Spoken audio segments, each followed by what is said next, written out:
So do we need to do the intro again? Oh my. That was the first time it was good. That was the first time So we we're only did just it live now? good. Yeah. Yeah, it's live. It's us all on the screen right now. This is live right now.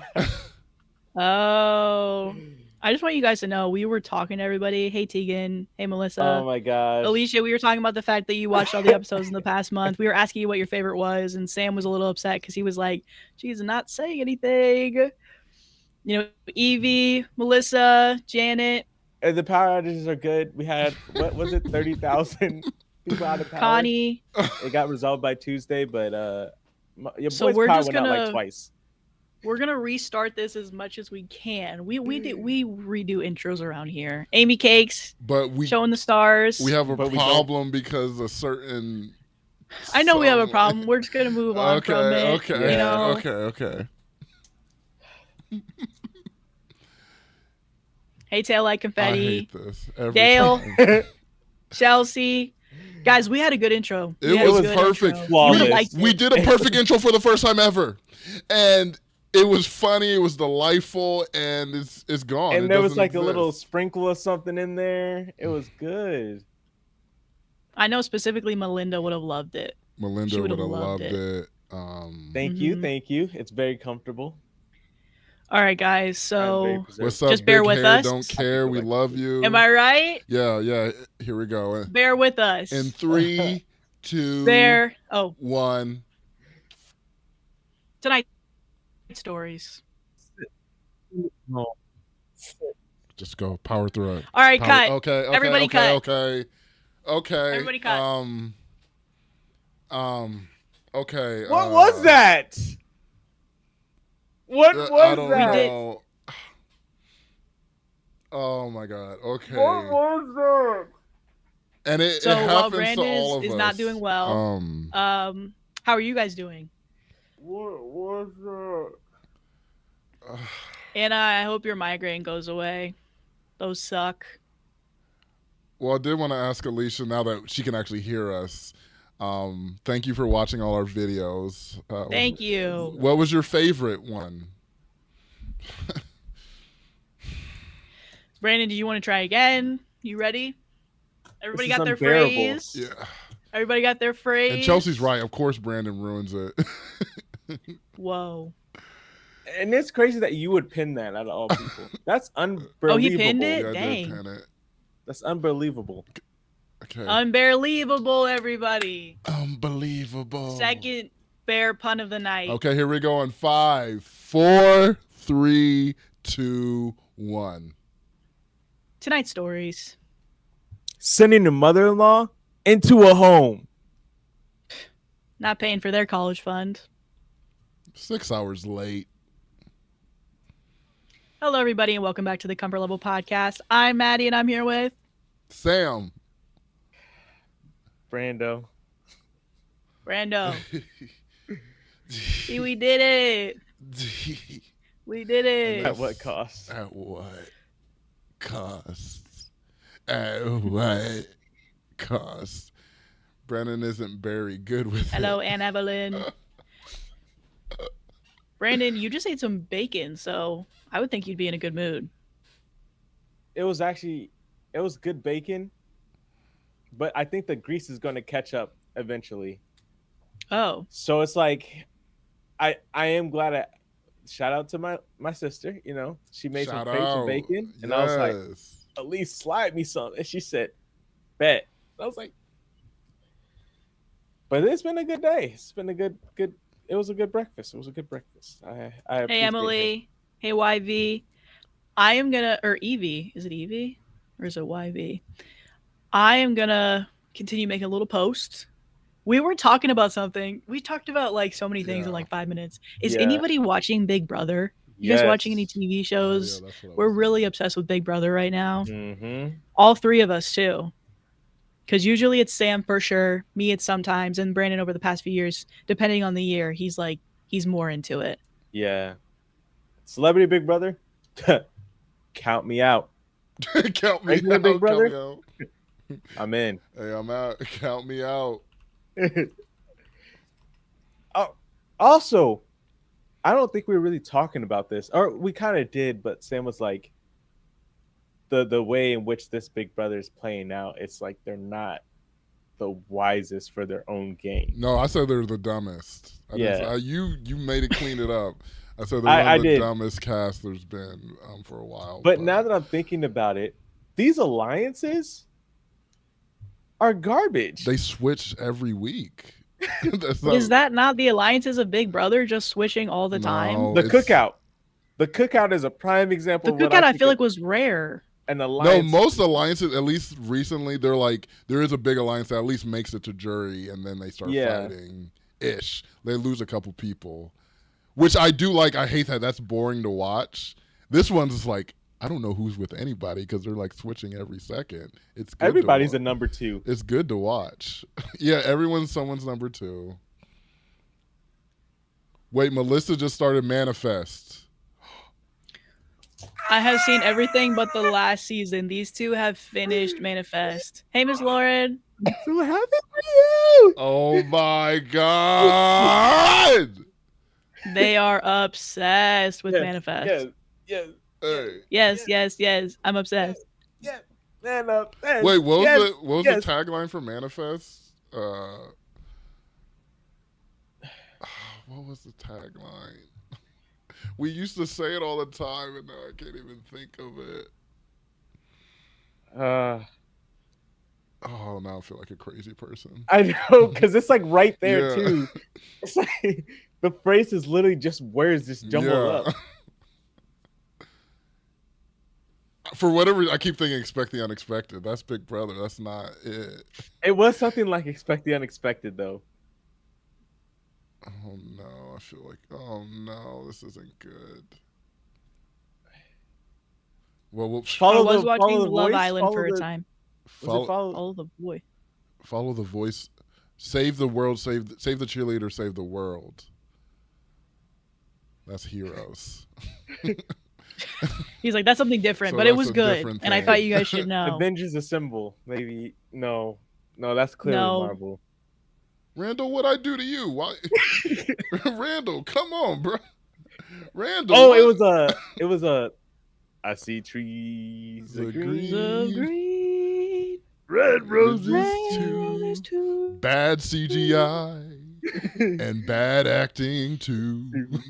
And I think to myself, what a amazing, wonderful lifeboat. Oh yes. Did it have something to do with the lifeboat?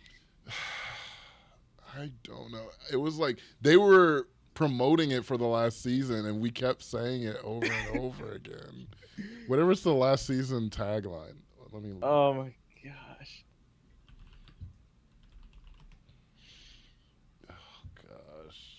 It's not the truth will serve. Thanks for showing up today, guys. I know this was a different day. If you guys are new here, you haven't been to a live stream, we usually stream every second Saturday of the month. So we had to switch it up this time because we had a power outage last time. So we're okay. Hopefully everyone else in our city is okay and doing well. Yeah. I think next month too, we might not be doing it on the second Saturday. It might be 1st or 4th. So we will let you guys know about that when it comes to like a sooner date. We promise you we'll let you know. We promise you. And I need to get better about letting you guys know until the day before or the morning of, because I'm really good at doing that. Hey, shout out Samantha. We Sam's got to stick together. Thank you for that. Because sometimes I feel like the world's against us Sams. I think you, Sam, specifically. I love my cousin Sam. I love this Sam. Samantha. That's my cousin's name too. It's my name too, but that's my full name.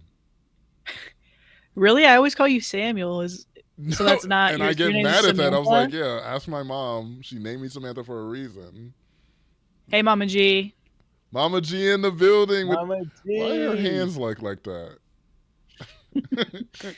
Hey, why her hands look like that? That's so Mama G. Hey, Paula. That was Mama G coming in the episode. She said, hiya. Was it Believe It and You'll See It? Brandon's still thinking about that quote. We'll find it. Tried. We're gonna figure out sometime. It was specific for the last season when they're like, and they would whisper. It would be like,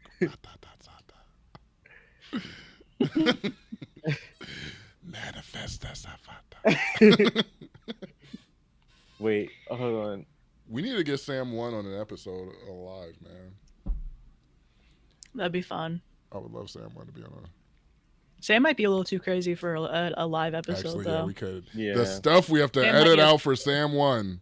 Y'all think I got to be edited out? Sam 1 needs to be completely edited out.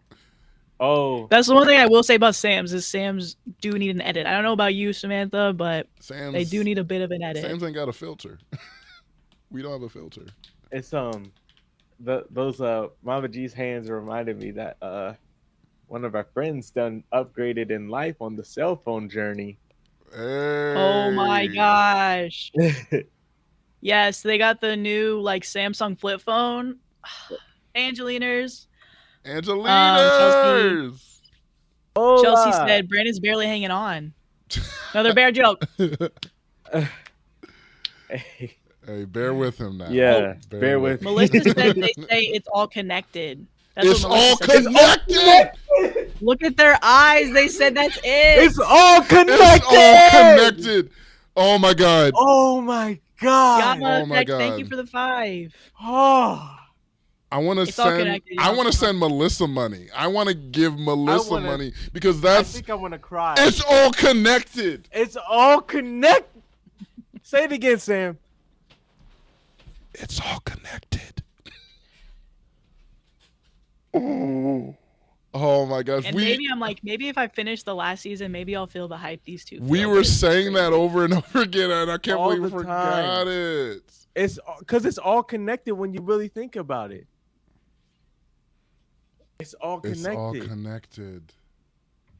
Sam, we're not against all Sams. You come up with some crazy things that are off the wall, and you speak your mind that sometimes doesn't hit the right way. That is when people turn on you.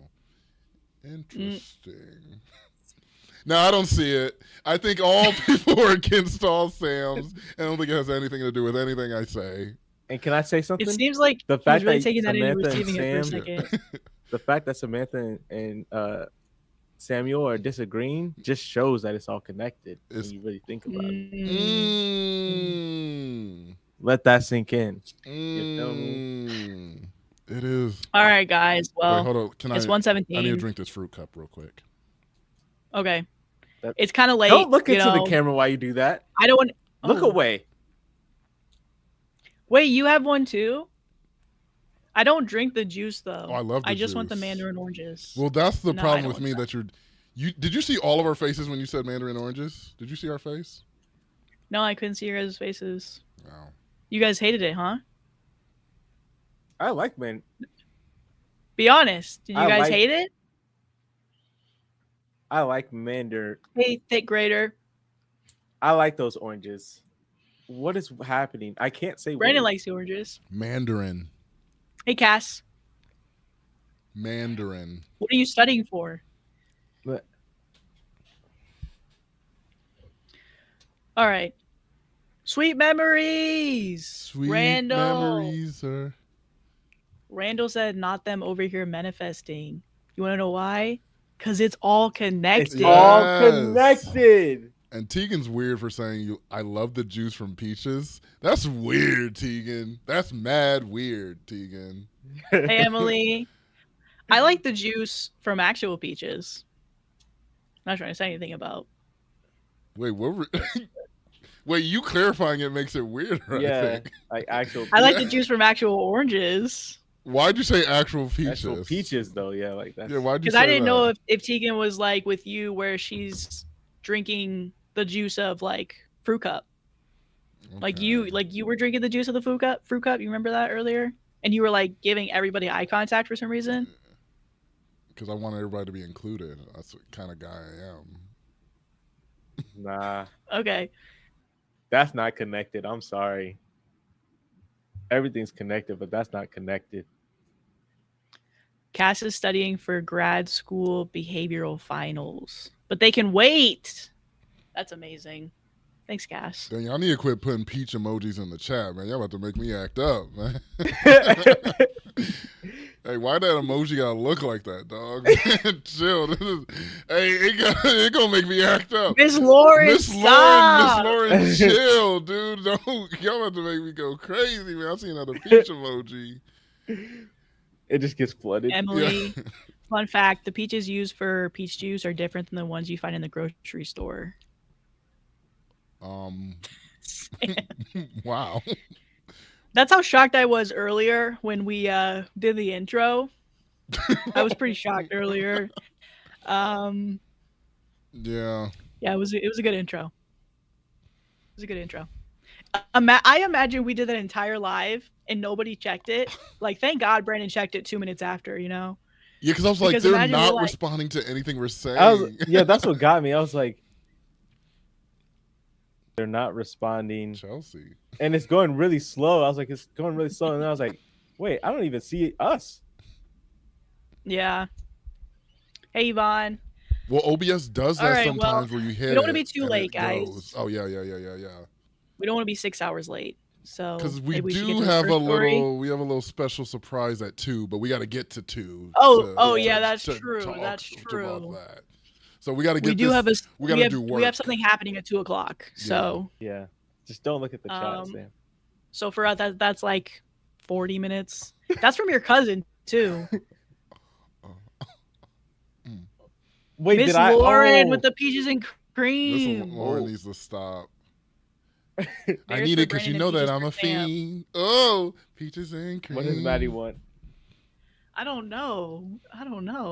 Maddie, what do you want? You can have any emoji you want. She's handing them out right now. I know. She's Brandon guesses for me. Brandon says it. The shocked face.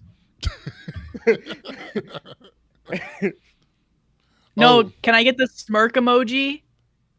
That's kind of my face. Just Melissa, we got a surprise at 3:00 for you. For us, it's gonna be 2 o'clock. 3:00 for you. 2:00 is gonna be for us, but 3:00 you get the surprise. Yeah. No, she's trying to be like I'm in the future. She's trying to get out of us. It now? Yeah, no, we can't give it to you now. Central Standard Time. You know this. You know this. Ain't no skipping in line. Chelsea's emoji. Evie with a strawberry just randomly. Okay. I appreciate it. Emily with the smirk. Chelsea with the smirk. I call that the Maddie face. So that is kind of the Maddie face. I don't even call it the smirk. I call it the Maddie.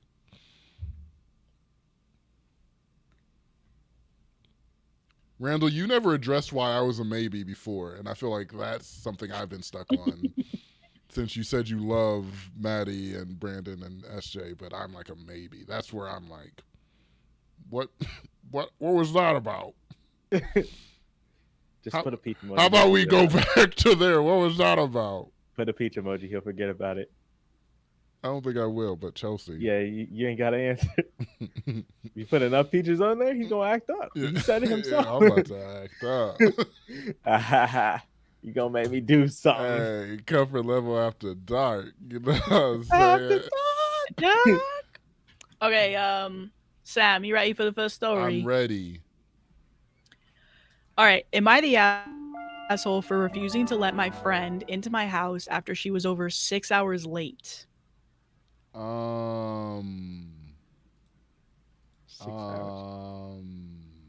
6 hours late is actually crazy, especially if they're living in the same place. I can understand if she's like traveling, like, oh, it's 6 hours late because of something. But you're 6 hours late and y'all live in the same state. Sam, you're a good egg with some family obligation cracks. I think Randall might know you. Does Randall know you? I think. Like, okay. I don't like. I think, wait, Randall, is that Randall? Is that Randall? I don't know a single Randall in my life. I couldn't say that. Yeah, but I think that's pretty crazy too. 6 hours. Okay. Am I the asshole for refusing to let my friend into my house after she was over 6 hours late? My best friend, 18 female, and I, 18 female, were supposed to go to a car show pretty early tomorrow morning. She was going to sleep over at my house since I live like 10 minutes away from it, while she's like 30 minutes away. We called at around 5 p.m. and she said she'd be over by 9 p.m. at the latest because she was going to a car/motorcycle meet. I was totally fine with this because I don't go to those meets because of the dangerousness of them and the not so legal things that go on during them. At around 7 p.m., I texted asking for an update, to which I got no reply. A little extra backstory: she bought a motorcycle 3 days ago without telling her parents, has no license, permit, insurance, plate, or registration, and already got into an accident the first day of owning it. Totally her fault. She was Whoa. arrested but released pretty fast. This is her third time she's had to go to court for vehicle violations, and her parents still have no clue. Anyway, the plan was that she'd drop off her bike somewhere, grab her car, and then come over by 9 p.m. But I knew she was going to bring her bike to my place anyway. I texted every hour to check in, still no response. I'm truly just terrified for her safety. My parents aren't super strict, but they're firm. They said that by 10:30 she couldn't stay over anymore because it was too late. They were heading to bed and they didn't want an illegal bike in their driveway or issues with the HOA for loud noises at night. They're crazy about noises past 9 p.m. because we live in a neighborhood with a good amount of seniors. I apologized and I explained everything to her through text on 3 different platforms. She never fully opened any of my messages. She just half swiped, but was active and posting. At like 3:45 a.m., my parents woke me up telling me she was outside revving her bike in our driveway. We all stayed quiet, pretending to be asleep, and then she started banging oddly loudly at the door. I still didn't let her in. At around 4 a.m., she finally left. She texted me calling me the biggest asshole and the worst friend ever. I haven't responded. I still plan to apologize because she's one of my only real friends, or so I thought. But then she started posting on TikTok and Instagram about how awful and terrible I was. I honestly just felt disrespected and disgusted at her disregard of respect for me and my family. Am I the asshole for not letting her use me as a place to crash and hide her real life from her parents? What do I even do here? And then there's an edit. No. Oh my gosh. She's extremely disrespectful as a friend. That's Yeah. I don't and it's like no discretion at all. Like even being 18 years old, there's some things you just kind of understand. I'm not going to go to an older person's house at 3 a.m. Like no sane 18-year-old would even see that as like a reasonable thing to do. I don't And even say, yeah. yeah, I just and she was like, I'm going to apologize later. Don't apologize. She's wild. Let her. And even like, Yeah. sorry. You go ahead. Even like, say if she still wasn't a good friend and she didn't communicate to her friend that she was going to be showing up late, the fact that you do show up super early in the morning at your friend's house and you have the audacity to rev your engine and bang on the door at 3 in the morning? At 3 in the morning? Are you not scared of her parents? Like, do you not have any respect for her or her parents? That's crazy. And obviously, she's not the asshole. And somebody said it earlier, but they were just saying that that's like really manipulative, making you apologize as if they haven't done anything wrong. You know, as if OP's friend. Posting about it. Yeah. Over, yeah. Especially like, well, I mean, I don't really rock with Instagram like that, but I know at least for TikTok, it'd be like the most random videos that just go viral. And now she's painted as the bad, OP's painted as the bad guy. And it's like, dang, when she tells her side of the story, yeah, it's not going to end up well either way. But that's also not a person I think, at least hearing that they have the similar interests and stuff. Like, I mean, she didn't give really that much context about herself personally, but it's like they like going to car shows, stuff of that nature. She owns a bike, but it's like you're irresponsible with your own things. I don't want that irresponsibleness to come onto my things. Like if OP had a nice car or something like that. yeah, I don't know. Just some people you just got to give that distance to, and it just seems like she's one of them people, like just wild and reckless, and has no regard for consequences at all. And even more It sucks rude. too. Go, Benny. I was just gonna say it sucks because OP sees her as a friend, like one of her best friends, and this person obviously doesn't see her in the same vein. You know? Mm-hmm. Yeah. And I was confused by the story because I'm like, the whole point of it was she had a place to stay before this car meet that I'm guessing is early in the morning. But she comes over at 3 in the morning, 3:45 in the morning. I'm like, where were you the other point in time? And what's the benefit of you coming for a couple hours, ruining the peace and quiet of this neighborhood and this person's home? To where you're just gonna go in there, sleep in there for an hour, and then leave again? Like, that's even more disrespectful to me. I'm like, what is the point of this? Mm-hmm. And also, it's like you only live like, so she said the car show for OP's friend is 30 minutes away, which means you're 20 minutes away from your house. Why can't you just like park your bike somewhere in your neighborhood at your house and then sneak into your house? Like, I don't know. Yeah. But there's yeah. I think some people are saying in the chat how young they are. They're 18. They're both 18, and it's probably a good sign of like, yeah, maybe this is not a person I want to associate with. Maybe a person that I think they're important, but you can just see how they treat me now. Maybe it's a good time to get out of it. Mm-hmm. Get away from this person because they're like, yeah. I guess even though people do change, because I know people when they're 18, they're different people now. Yeah, but it's also true too because she's young enough to the point where making new friends is kind of easy still. Like there's more opportunities I feel like for young, at least I'll say personally I felt like there was more opportunities to make friends when you're younger, like So going to easy. college, Yeah. or I don't know, just like group activities and stuff like that. Like even me being in the run club, I might meet 2 to 3 new people that we haven't seen in the run club. But it's like that's like, and besides like church and all that, you make those are really easy, the only though, two. Man. Those are the only 2 times I really could see myself making any new friends.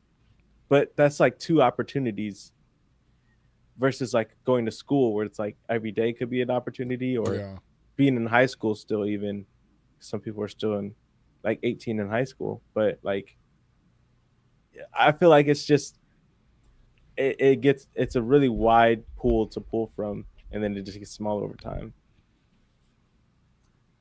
Angelina says Sam is quiet. Is Sam still quiet to everybody? Oh Sam no, not will, this again. Test for Sam. Test for Sam. Test. Test How's he test for sound? Sam. Tegan says Sam. making friends at 34 is hard and awkward. But you think you made this one this morning at the gym? Hey, there you go. Third spaces or new activities. But it's kind of hard to, even for me, it's kind of hard to put myself out there. It's so much easier to just stay at home and chill out. Because even now, too, with the whole third spaces thing not really being a thing anymore, it's especially harder in this generation because third spaces are dying. Like it's like a cost. It's a cost to do anything.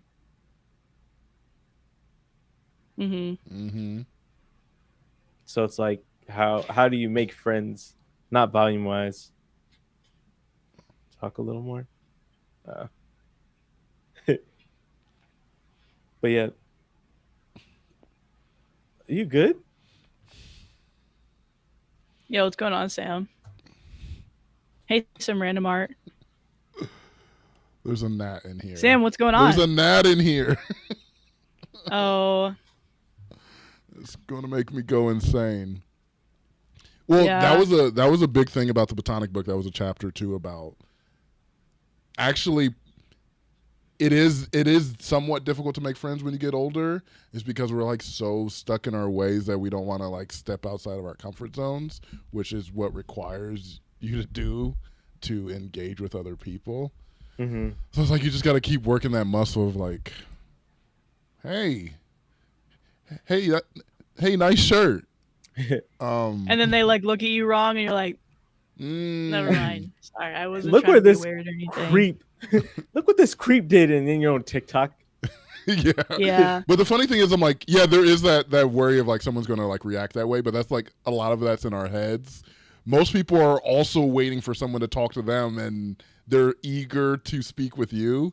So someone just being strong enough to make that first move to be like, hey, I really like your glasses, or just something crazy like that, and then you get in a conversation, you're like, whoa. I wear them too. Yeah. So I can't see. What's your prescription? Yeah, I have to go. One eye. I have to go. One eye is different. So like they're it's I forget what it's called. It's an astigmatism. It's an astigmatism. Yep. Couldn't tell you which one. So, yeah. I think mine's the left. I'm pretty sure mine's the left. So you wear glasses and you have an astigmatism. Yeah. That's wow. You want to be friends? You want to go to the eye doctor with me? I gotta get a new prescription. Right now? Yeah. Can I help you pick out a frame?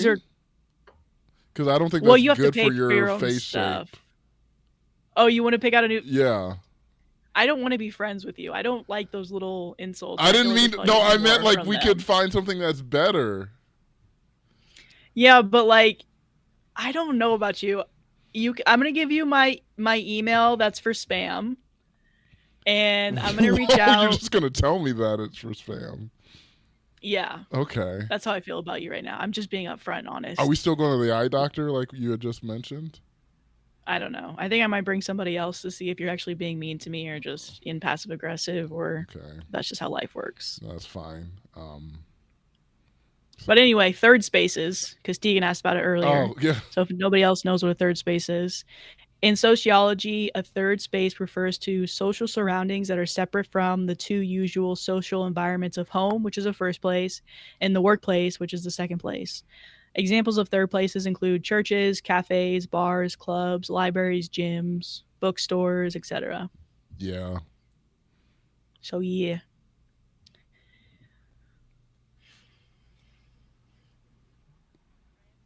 Randall said, I need to pick out some cute frames. And that you would look good, Sam, with thinner or silver frames. I don't know what's going on with Randall. I don't know what's happening with Randall today. I am still waiting for next year to get the new frames, and I'm like, do I go back to the clear ones? What do you guys think? The clear ones? I don't know. Yeah. I'm trying to think what they looked like.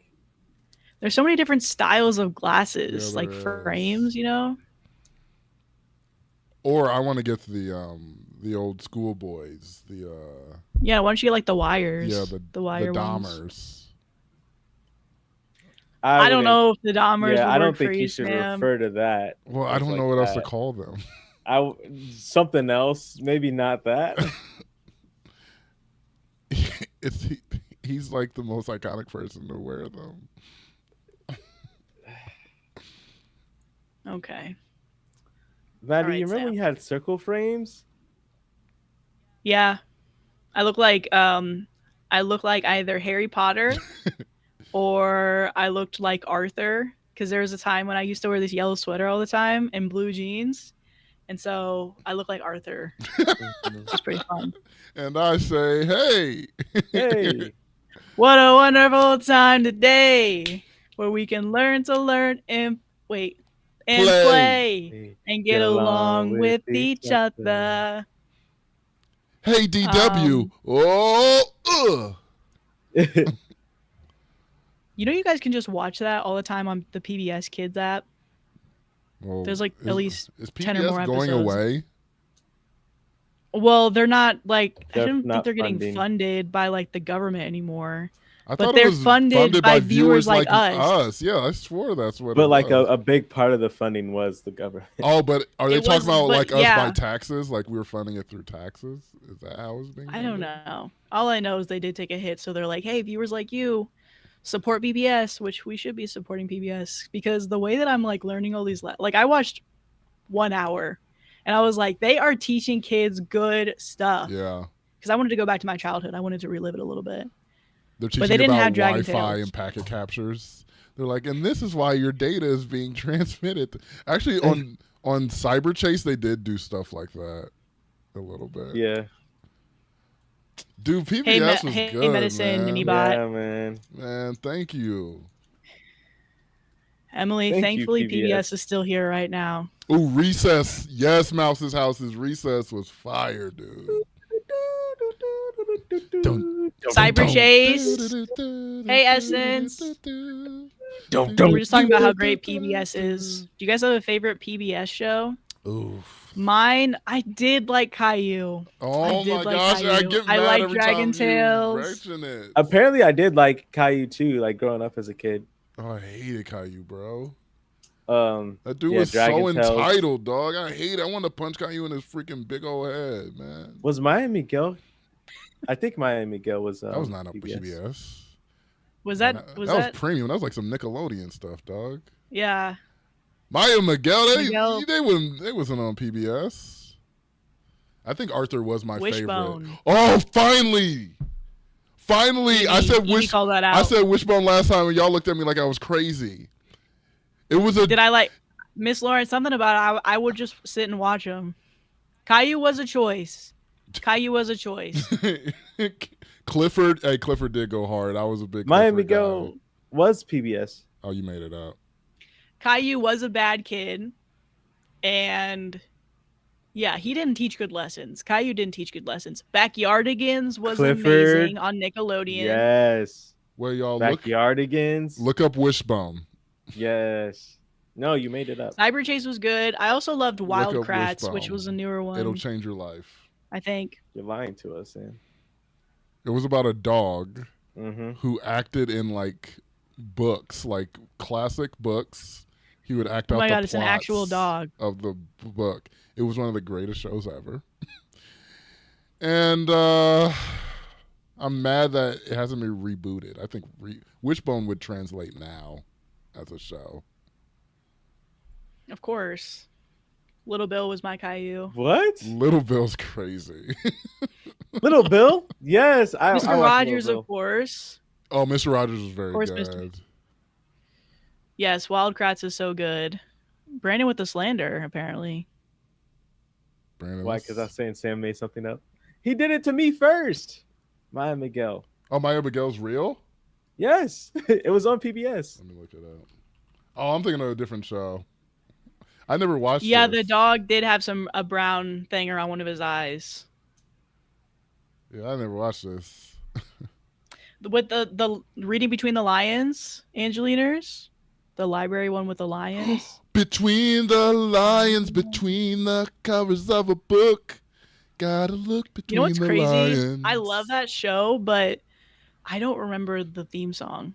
Yeah. I remember Cliffhanger. Cliffhanger! Can't hold on much longer. No, I like the outro song for that. He's like Cliffhanger, Dinosaur Train. And that's why they call him Cliffhanger. That was the era of great theme songs. There were so many good theme songs, man. So good. And now we just skip them. Magic School Bus. That little intro come on. I'm like, because like watching like Proud Family, and I'm like almost watching the show for the theme song. Sometimes I was just like, I don't know if I'm gonna watch the episode. I just want to get to that theme song.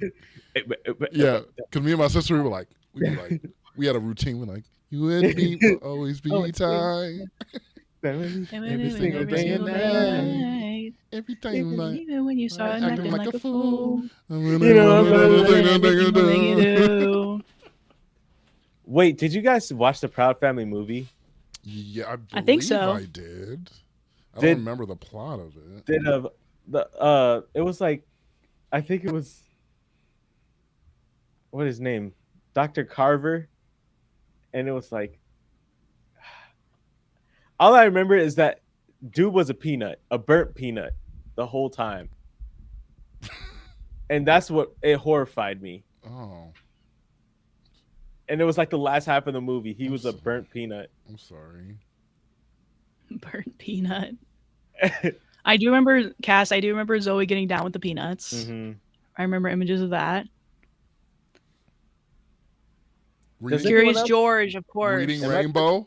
Shout out LeVar Burton, dog. Did anyone else remember the burnt peanuts, or I'm tripping? No, it's probably something. I don't remember head. a lot of Disney movies. I don't remember a lot of them. And that's something I wanted to talk about off podcast. I feel like your drug usage has like skewed what you have as memories. But it's Brandon, right? Yeah, Brandon. Yeah. But it's like crazy. Oh, okay. A lot of the drugs he's been doing lately, he thinks he remembers things that don't even exist. But it's like I'll be saying stuff, and then it turns out to be true. So it's like because you said burnt peanuts. I haven't seen one person in the chat say anything. No one's in the chat. Becca. Oh, Becca just said it. Becca just said it. So it's like, you know, chill on me a little bit, because like I didn't want to bring it up, but it's like Cass said it. Your drug use is making you try to spin narratives. Butterfly in the sky. I can go twice as high. And you can sing all you want, but you can't run away from the truth. That's Hi, Jillian. That's egg on my face. My God. Jill is in the chat. That's egg on my face. Dr. Jill. Dr. Jillian Washington. Jill. What it do, Jilly Jill? Shout out Jill. Shout out Jill. Yes. Which is crazy because I thought they were saying George Washington Carver. That's what I thought too. George Washington Carver was a burnt peanut in this movie. That sounds so crazy, but it was there. That's face. Thanks, Essence. Oh Melissa my gosh. Melissa is asking about Brace Face. Brace Face. Oh yeah. For you specifically, Sam. Yeah, because we don't need to talk about that again. Okay. Movie night soon? Yes, please. Proud Family. We're watching the Proud Family. Oh yeah, we do. Or Cheetah Girls. We're Turner sisters. We stand together. We stand together. We I know, colors, but we all something the same. We stand together. Because they're like, we're different. Jill, can you help us out here? We're different people, races, but together we love the same. Same. We love cheetah print the same.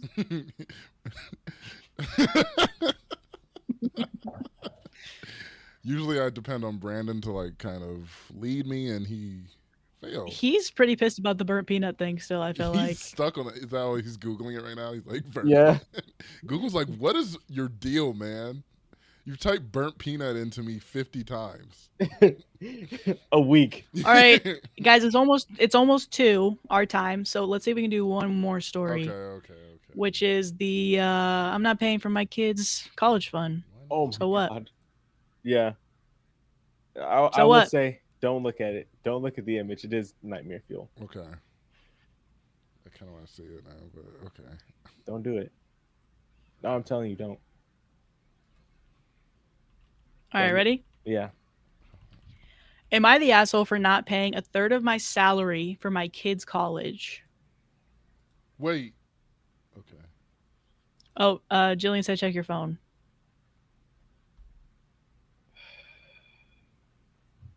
She's about to nudge me on Duolingo. I know it. Oh, no. I know it. She's a monster, dude. She's a monster. Dead emoji.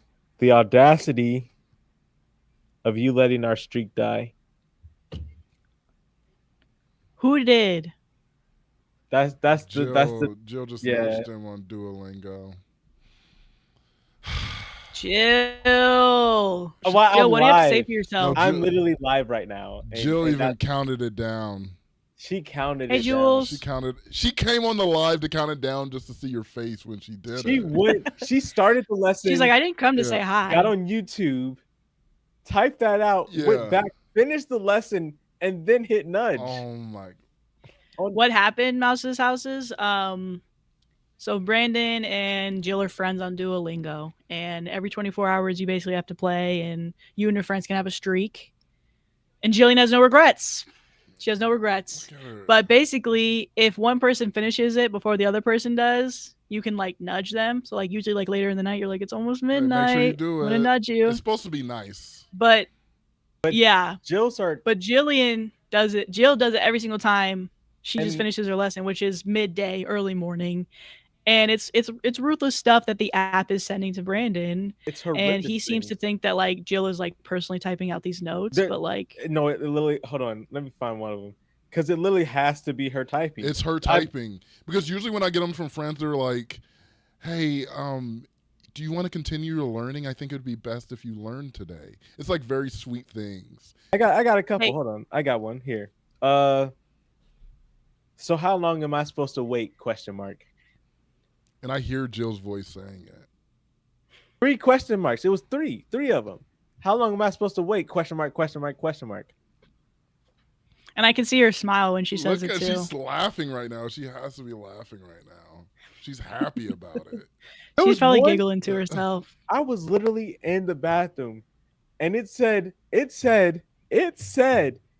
so you can't multitask? She has to be typing them because I've never got that from anybody else. We just find out years later. Oh, she's laughing. She's laughing. The way that she's like, this is perfect. I can nudge you on the live because then I can see your reaction to me nudging happy. you. I knew she would be happy.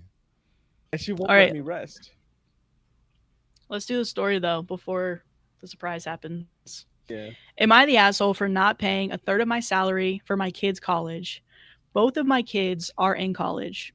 Through my teaching job, my kids can attend my private college, $55,000 plus in tuition for free, or one of our exchange colleges for close to free. My kids don't like any of the colleges on the list, including mine. My ex-wife is proposing that it's fair to pay the amount of our state's college tuition plus room and board, though they can live at home if they attended there. The cost is $30,000 per kid, which means $30,000 each for my ex and I. $30,000 is over a third of my annual salary. My ex has already told the kids that this is a done deal. I will pay. She said, whatever you decide to pay, and she will somehow take care of the rest of it.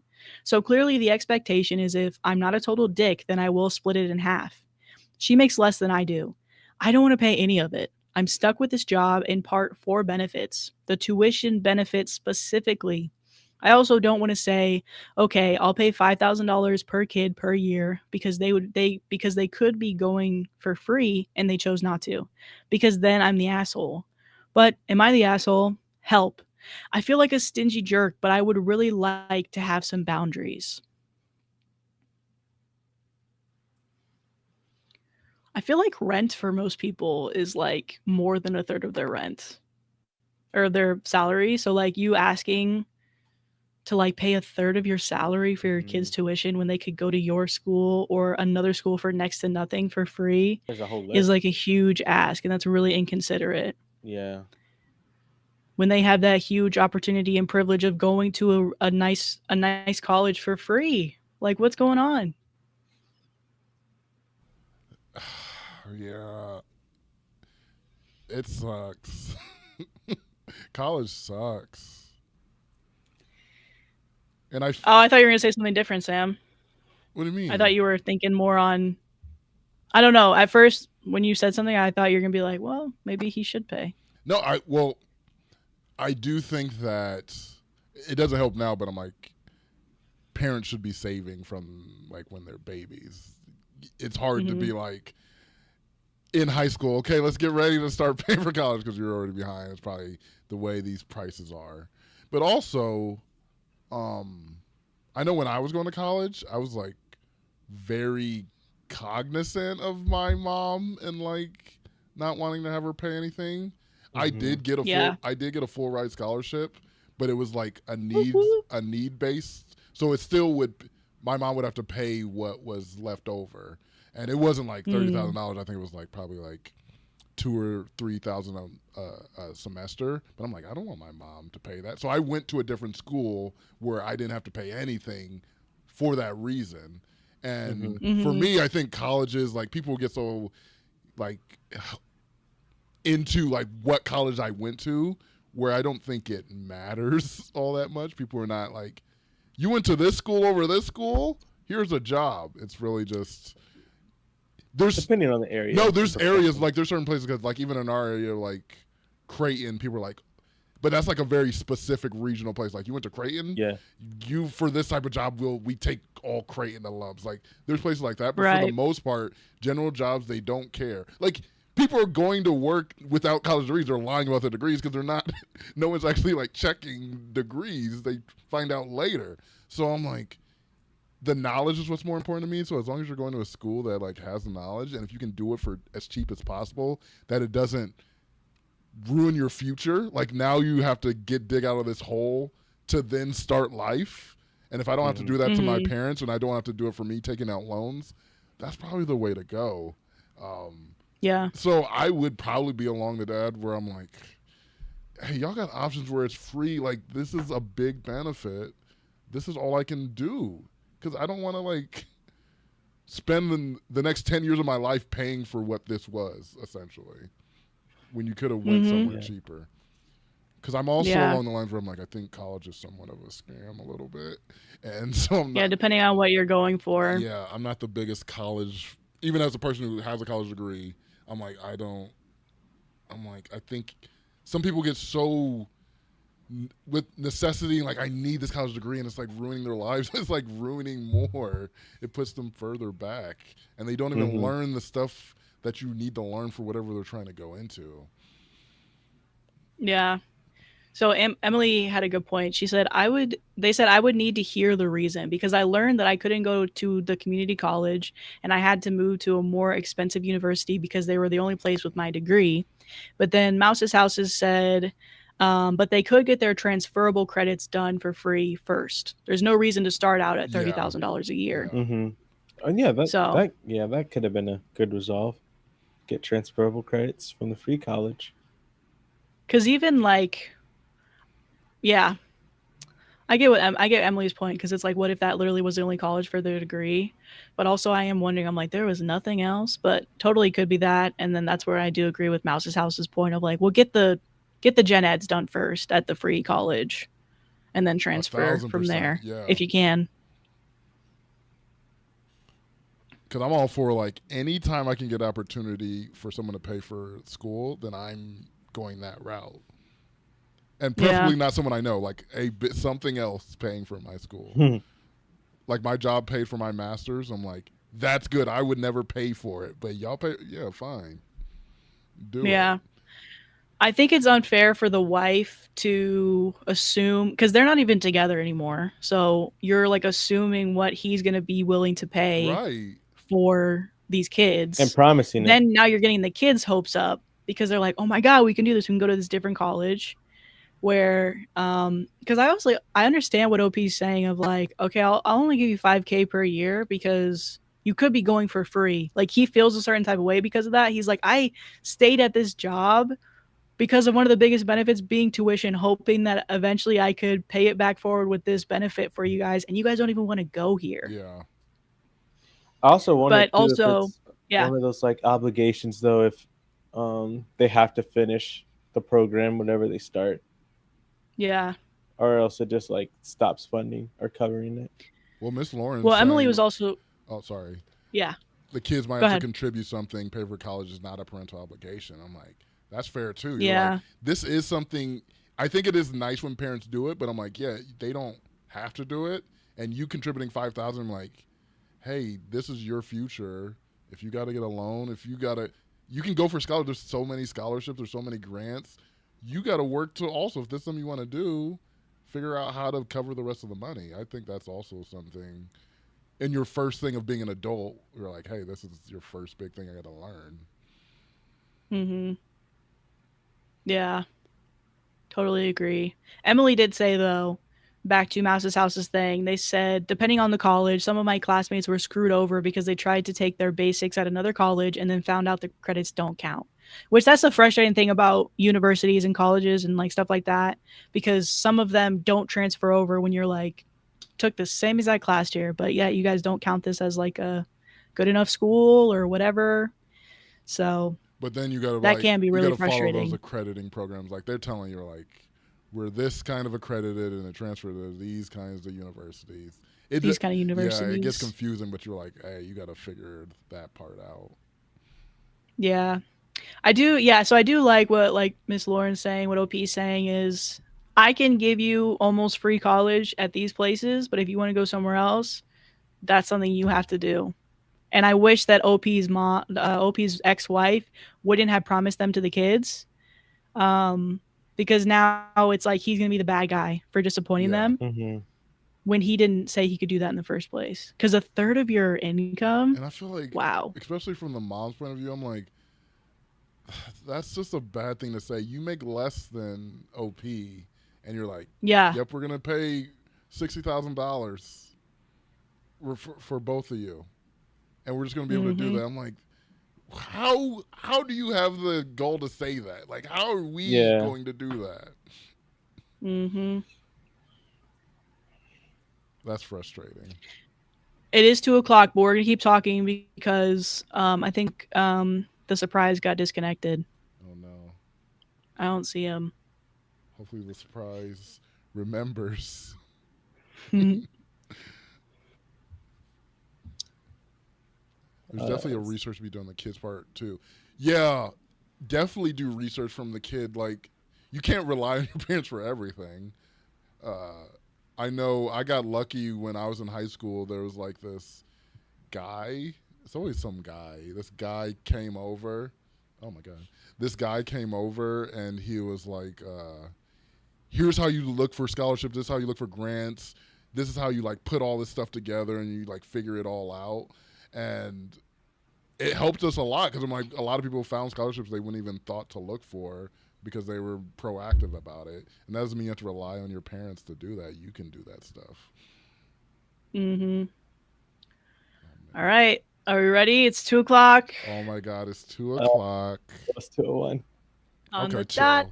Brandon, chill. Brandon. I gotta stay real.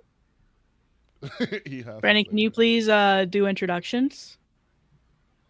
Well, you know what we should maybe we could do this. Maybe we could do the intro again because you can hear us surprise, but we weren't live yet. We forgot to press live.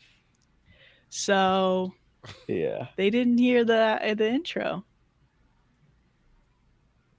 So I don't know. Should we do that again? Yeah, let's do it again. Yeah, let's do it again. Let's do it again. All right. All right. Does everybody remember their phrases? Of course. Yeah. Okay. Yeah. All right. Third time's the charm. All right. Ready?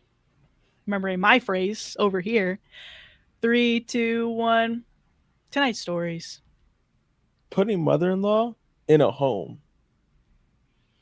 I'm not paying for tuition. 6 hours late. That guy to shut up. Whoa! Oh my God! We got a special guest! Yes! Dun, dun, dun, dun. Say hi to the people, Chanel. Chanel! One of the comforters, or an ottoman, or a cousin. Yeah, what do you identify Chanel as? Okay. All the above. All the above. Yeah. Do you guys have like... Are the comforters and are the ottomans and cousins like cool with each other? I wonder if there's more of a blend than I thought. No, because I thought you were only part of one. Brandon, Sam, me? Hey, yeah.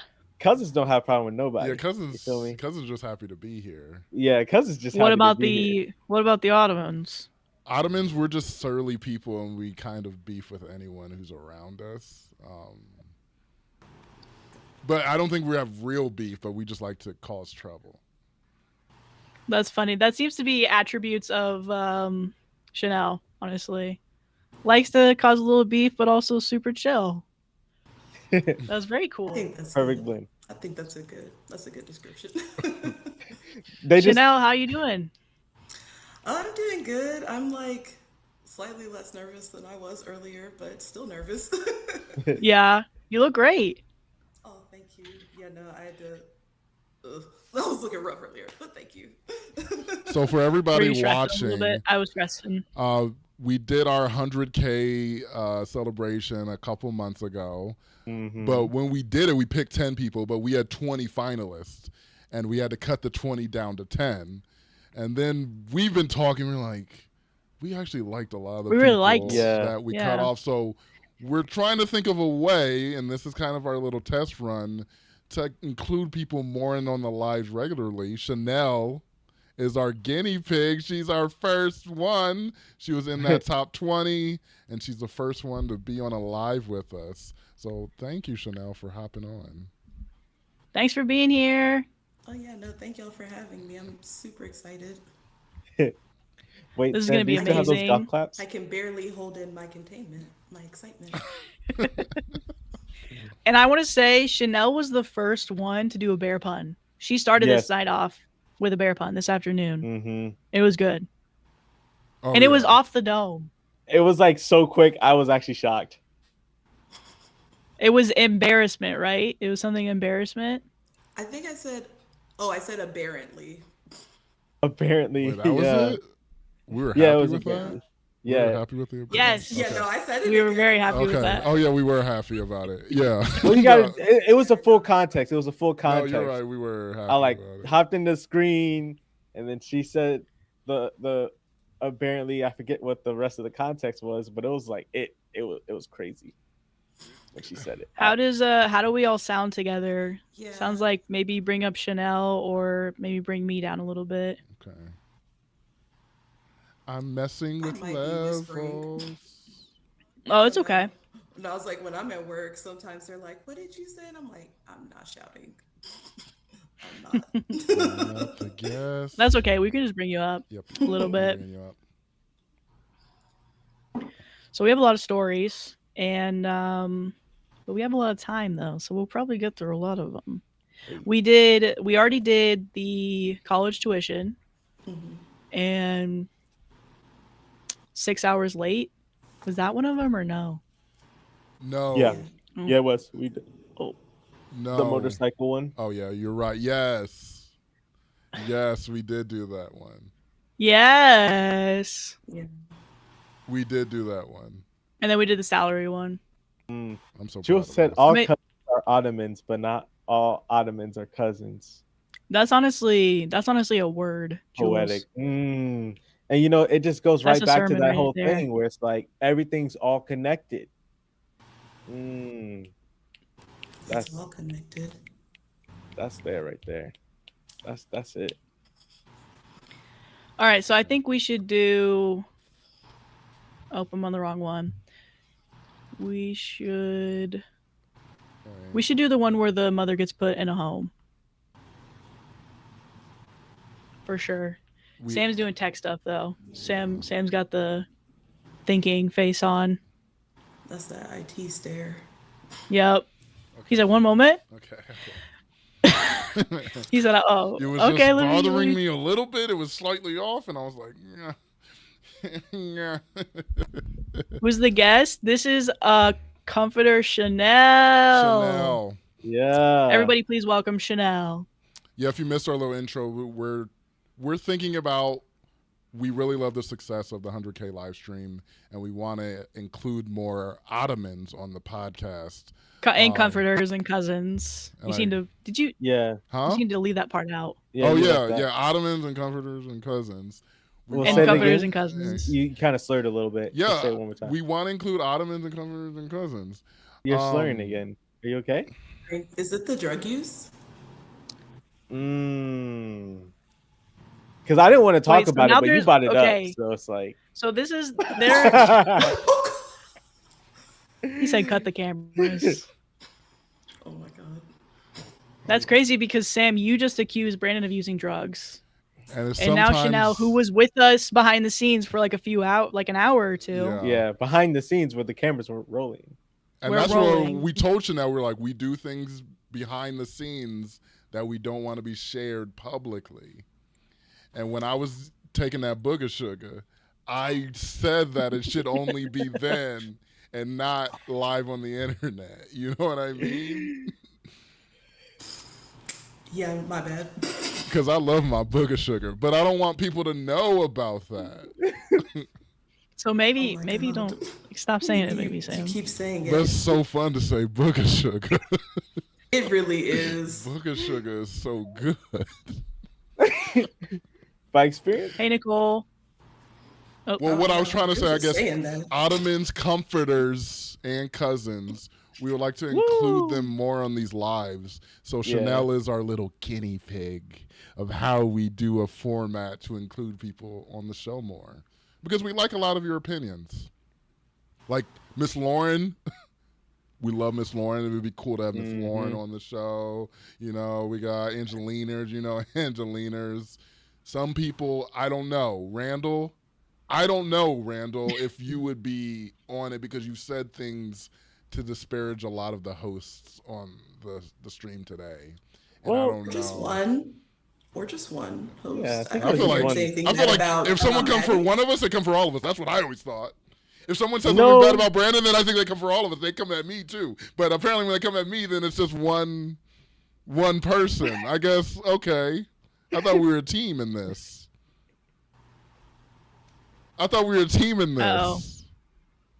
Nicole says, Sam, you get on her last nerve.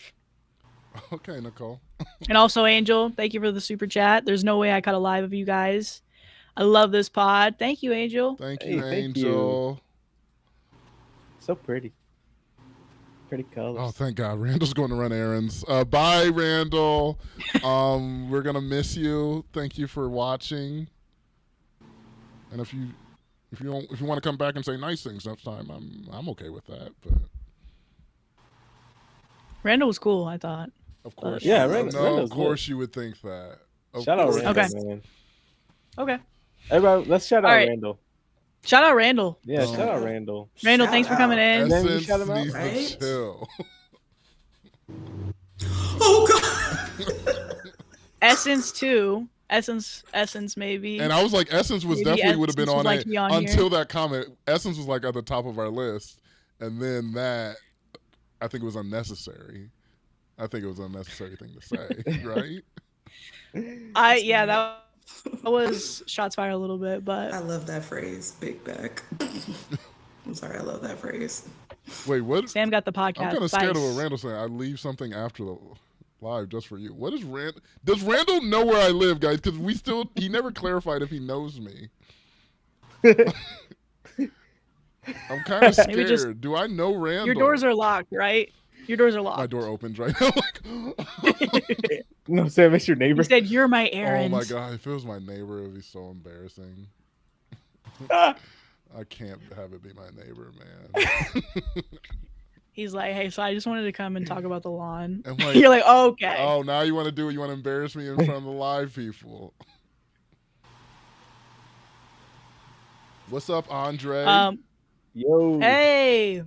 We got a lot of new people listening today. Love it. Yeah, thanks guys for coming in. We're getting that third Saturday kind of love. You know what I'm saying? Ooh. It's that third Saturday. You feel me? Third Saturday. So this one is, am I the asshole for suggesting to my husband that we put his mother in a home? Ooh, for suggesting to my husband. I think it's hard to tell your partner to put their mom in the home. You can do it with your mom, but it's hard. You can't bring it up to your partner and be like, hey, can you put your mom in the home? You got to wait for them to say it, I think. Yeah, that's tough. Yeah. Yeah, there's no easy way to do it. Okay. Am I the asshole? Am I the asshole for suggesting to my husband that we put his mother in a home? I, 45 female, and my husband, 56 male, are going through a rough patch. Recently, his mother, 78 female, her health issues have been getting worse, and the doctor has recommended she receive full-time care. Previously, she lived alone, but nurses would come every other day to check on her. My husband thinks the best course of action is moving her into our home. My issue is that I do not want my mother-in-law living with us. She's always been very rude to me and my daughter, 11 female. She was originally against me marrying my husband because we came from two different faiths. He's Mormon. I'm raised Lutheran, but personally agnostic. And because I'm not as traditional as she would like me to be. She is very traditional. She's a very traditional woman who believes in rigid gender roles for women. She's attempted to push this belief on my daughter by making comments about what my daughter wears and does. And she's made comments to my daughter that things like wearing leggings with your dress, or else you make God upset. And when God's upset, he sends people to bad places. This has made my daughter feel very ashamed and paranoid. She also has expressed disdain for when my daughter said she wanted to become a vegetarian. My mother-in-law said a proper lady should not. Yeah. Oh, vegetarian. I like a veterinarian. Okay, Sam, say it again. Ready? I'm gonna read it. Veterinarian. Hold on. Sam also explained. Just read it now. Just read it now. I'm just. She has also up. expressed disdain for when my daughter said she wanted to become a veterinarian. There we go. Not a vegetarian. My mother-in-law said a proper lady should not work outside the home. Focus on raising a family. She always hates me because I work and was very against this. She does not hold the same sentiment towards my son, 8 male. She shows clear favoritism towards my son while constantly criticizing everything my daughter does. While my husband typically defends me in front of his mom, he's adamant we move her into our home. His reasoning is that she's too sick to take care of herself, and his only brother is ill fit to take care of her. He's in rehab. I suggested then put her in a retirement home, which made him incredibly angry. He said that at the end of the day, that is his mother, and he has a duty towards her. He promised that if she moves in, he will talk to her about her attitude towards me and our daughter. However, I don't want to raise my kids anywhere near her. She's been shaming my daughter, and I barely get along with her. Last night, out of anger, my husband said, "You can move out of the house, but I'm not moving my mother into a retirement home." Am I the asshole for suggesting my mother-in-law be sent home? To a home. Yee. Chanel, what do you think? I think it was there was an opportunity for discourse, like civil discourse, until that last comment. You can move out of the house. Mm-hmm. That's bananas. Like, you need to, like, are we not married? Like, I don't know. It sounds, this is giving boy mom energy. No offense, no shade to those who do that, but it's like the worst boy mom stereotype. Like, it sounds like, and also a doctor says she needs full-time care. Like, why not? Like, it seems like he's in denial of it. I don't know. This is very, and then his reaction, it sounds like he doesn't want to deal with it. I don't know. Yeah, I agree. I feel like it's kind of where I stand is like maybe more with Miss Lauren, where she was like, "Yeah, that terrorist isn't living in my house."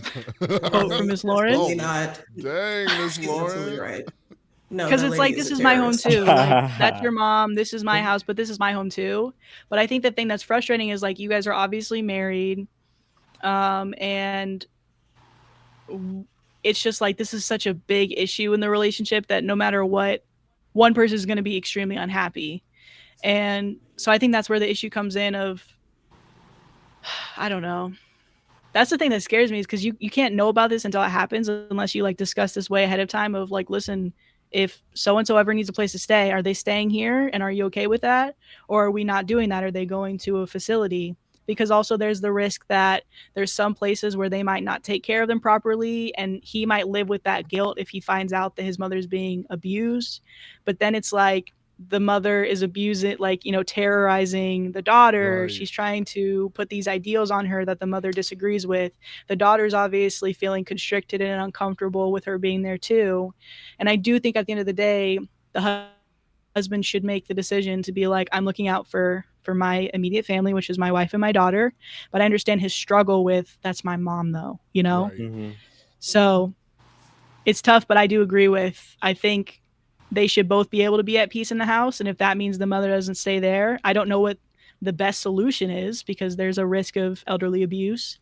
But if you want your wife to be happy, your daughter to be happy, you need to consider these things. And the fact that you're not, that's unfair. And maybe that's where he's overlooking. He doesn't care about, I don't know what that is. Right. So.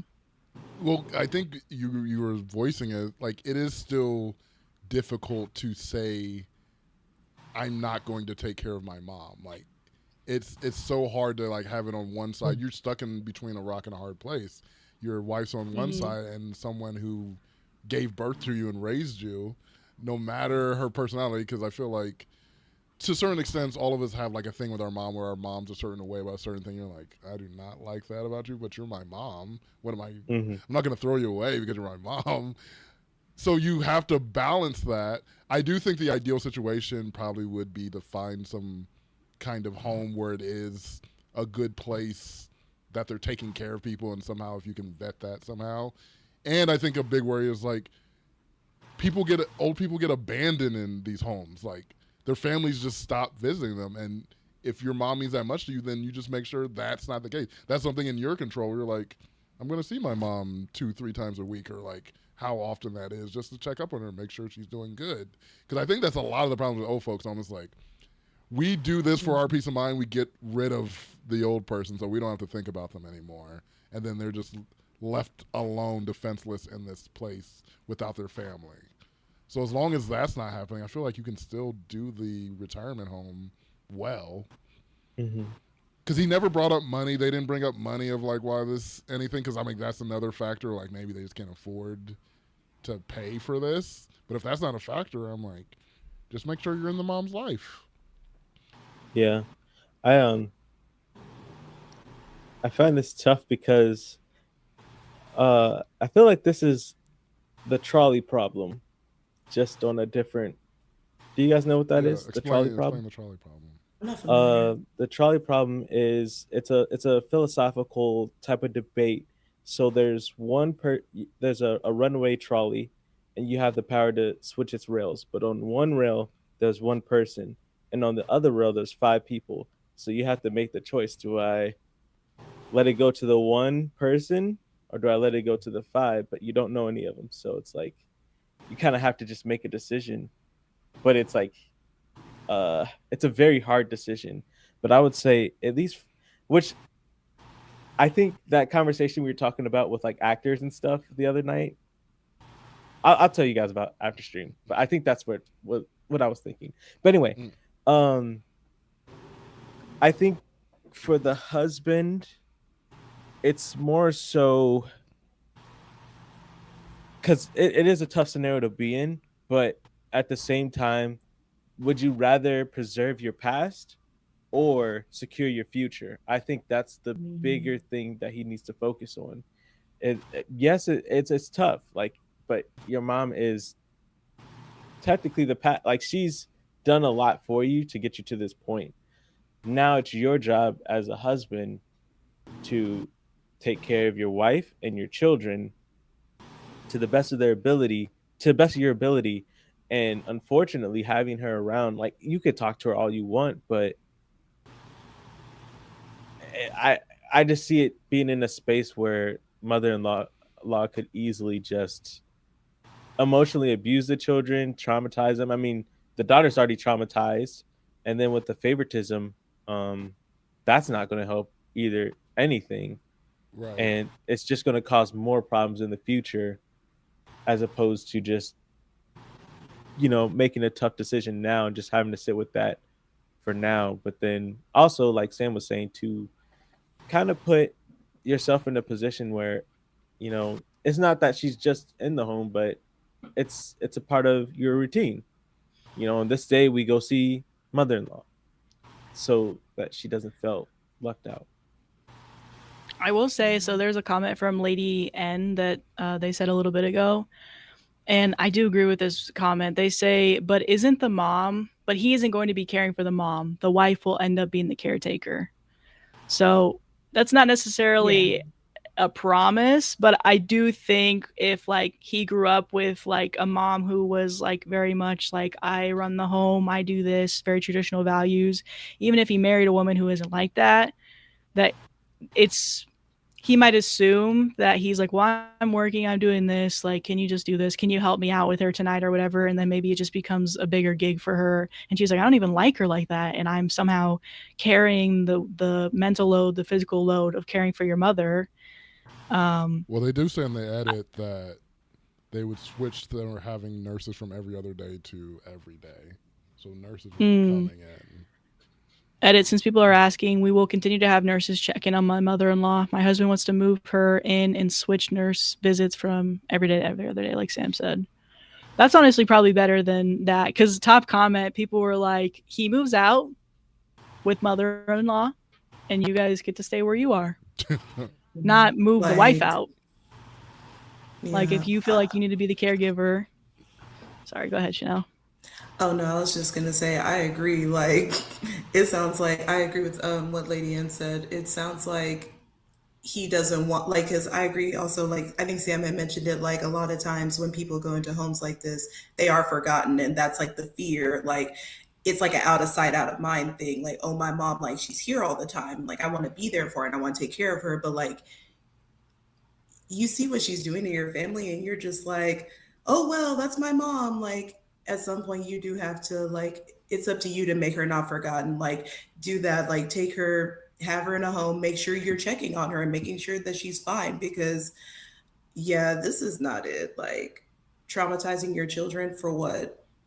When the home is an option. Like you said, there's nothing about money being an issue, it's just you being uncomfortable, but she's making everyone uncomfortable. Right. It's a damned if you do, damned if you don't. Like, your mom may be upset, she doesn't want to live alone, or like with, or in the home rather, than, like, at some point you have to say, I'm a man, this is my family now, and I have to take care of my family. And again, I'm not abandoning you, I'm not leaving you. Like Brandon said, I'm not leaving you on this trolley. You're not going to get ran over by the trolley. You're going to be in a home. Yeah. Hopefully a good one that I can watch you, take care of you, make sure you're good.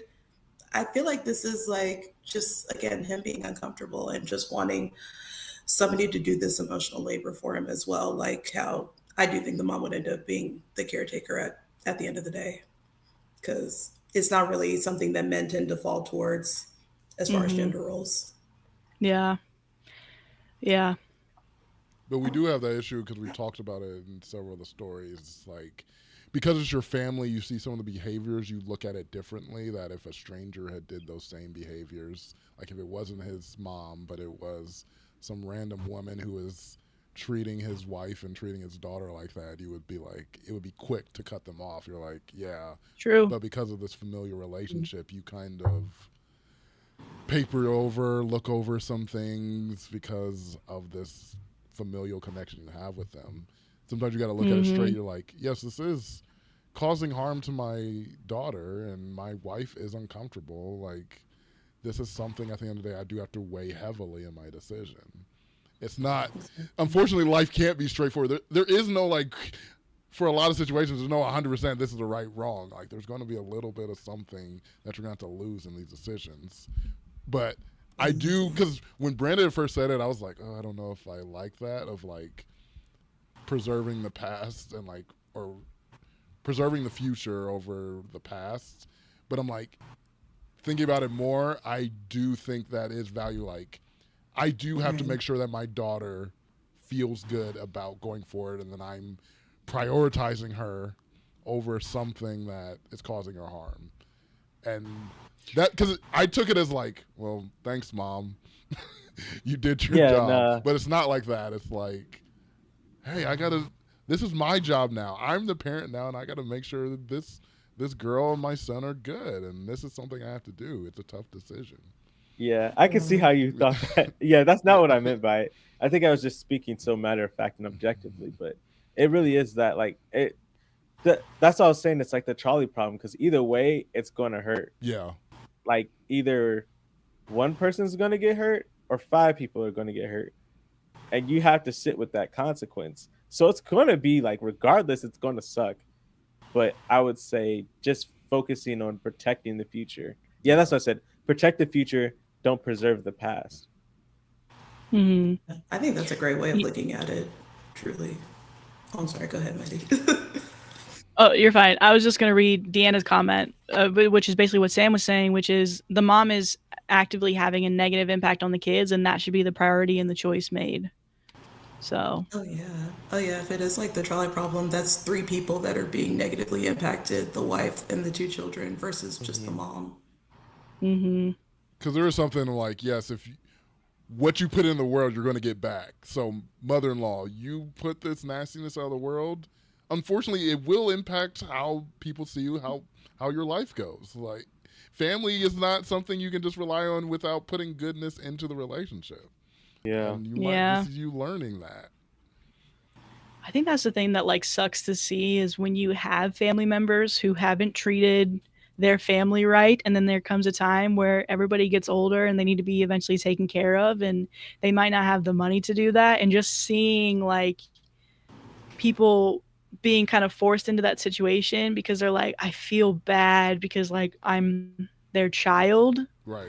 but they weren't really good to me, and they're still not good to me now, but I feel like if you go from this earth and I feel like I like made your life worse for you, like there's like some, you just feel bad even though, Yeah. like you're saying, Sam, if you didn't know that person, if that person wasn't your mother or your father and you took it how they treated you and that's how they're going to be in your life, that's a totally fair thing to do, but emotions just get in the way. Because I think about hard emotions. because family is so complicated. Because I think about instances with my family where we've had like really bad things and like we treat each other awfully, but because we're family, we're more willing to be like, I'm going to give you another chance and I'm going to try better and try harder, and it actually sometimes bearing fruit. We're like, oh, we have better relationships now because we got through that. I probably would have cut off a friend, but because we're family, I gave it another try and it did work out. It's like that complication is like, yeah, there is somewhat of a difference. You kind of do have a cheat code a little bit as a family member that I'm going to give you more grace, but you can't take advantage of it too much. There is a breaking point. There, Absolutely. for people, there are a breaking point where like, okay, this is even you're my mom, you're my dad. This is too far now. Yeah. And as family, they will push it A lot of Yep. families because they know they can push it. Yeah. Mm-hmm. Because they're like, you're not going to leave. Exactly. Like, what are you gonna do? I'm your mom. I'm your dad. I'm your cousin, your aunt, whatever. Like, Yeah, you're my oh, you cousin. can't just cut me out. Cousins. Because And not the good kind. Some cousins push it. Oh, So do. makes it unbearable.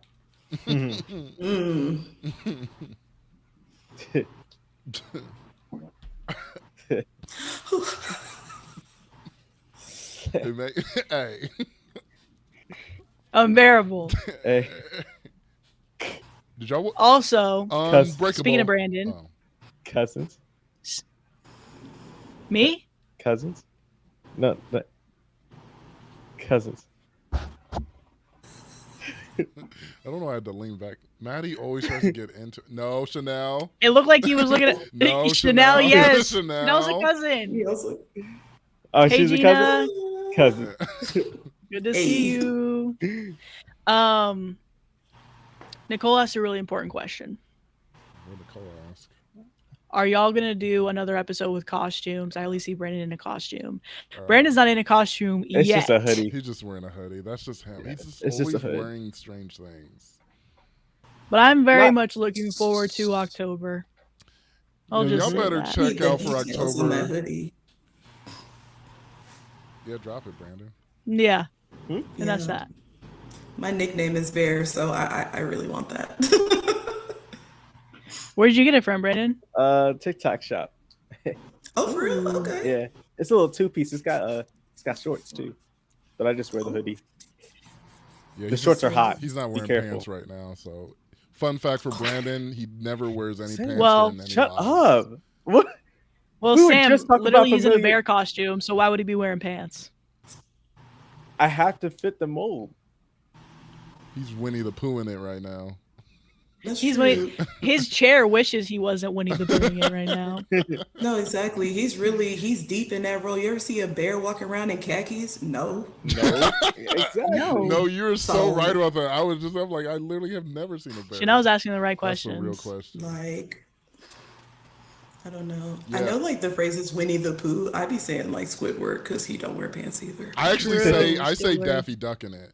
That's what I do at Oh home. yeah. I Daffy Duck it at home. Oh my god. More spooky stories. We'll definitely have to look for more spooky stories. The only thing is, a lot of people like write those, and they would like credit, and they deserve credit, and so you kind of have to ask them before you can read it. So it takes a little bit longer. compared to other people just like posting their stories because they want people's opinions. Side So note, we'll see. We'll definitely try for that. uh, I just wanted to know, just a quick question, and then I'll be out the way. But did y'all hear about the Reddit forum, the r/my boyfriend's AI Reddit forum? No. No, but What? we need to know more about that. Yeah, apparently it's like a whole Reddit forum dedicated to people that are like Dating your dating or AI. into dating AIs. Like, I went on it yesterday just to see, and That's cheating. You're in a relationship right now. Your girlfriend's right there. I just to look, Okay. just no, but Just to look, see what's out there. I guess and I can just look too, right? yeah, Maddie, you should go look as well. Yeah, maybe but I'll write a post just to look. there was one, and it was like, did anyone else like accidentally update their Chat GPT? And this person's like heartbroken Oh, I because forgot them.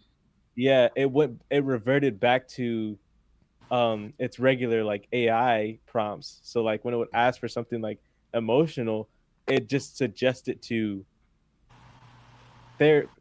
like professional therapists and stuff like that because of the whole update with the AI stuff.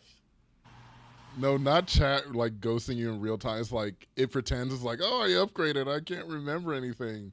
It's trying Yeah. to break up with you without. It's like, sorry, I can't remember any of our past experiences. Ah, Oh, No, that like sucks You're I'm for like, with chat, Miss I you. know Lauren. you save yeah, everything. chat. I know you remember this. They're like, I can't. No, like I'm with Miss Lauren. Is this like for incels? Like what is this? No idea. I think it might just be for It's people for that like people. don't People maybe like, don't have as many friends or a yes. little Yeah. bit A lonelier. lot of people are lonely on the internet. Like they don't get a lot of interaction with other people. I think it's like way bigger than Oh, Ooh, incels. it's always Maybe it starts with like Jules. advice and then they're like, Yeah, whoa, they're kind of I like the way they're talking to me. That's pretty friendly. And then I don't know, maybe it just leans more into that. Jules oh, said I it's think it might also be lonely causing people. real life psychosis caused by AI. Oh my god. Husker needs something. And I just He'll can't be figure back. out how we got here as a human race genuinely. That's no, terrifying. like no, for real. Like as a like, because I have a psych degree, this stuff be tearing this be tearing me up. Like every day when I read stuff like this, I'm like, you what? Like oh my gosh, Yeah, your no, it's a whole AI Reddit boyfriend forum. or girlfriend or whatever. It's all Reddit form. And like people are just like posting about their experiences. Okay, I have to look into this. I gotta flex my muscle and like look into this Yeah, and judge and diagnose people. Just flex kidding. it. Yeah. I'm just gonna be Well, like, because I feel like it's the like Brandon, you bringing up the dead internet like months ago Oh about yeah. like if people like only exist with the world, they only interact with the world through the internet, and so they don't have any form of like real people. You can people do form relationships like that's why Catfish is a whole show that went on for freaking 20 seasons. You can interact with Mm-hmm. someone with ever actually talking to them and have full emotional relationships with them. Of course you can do with AI.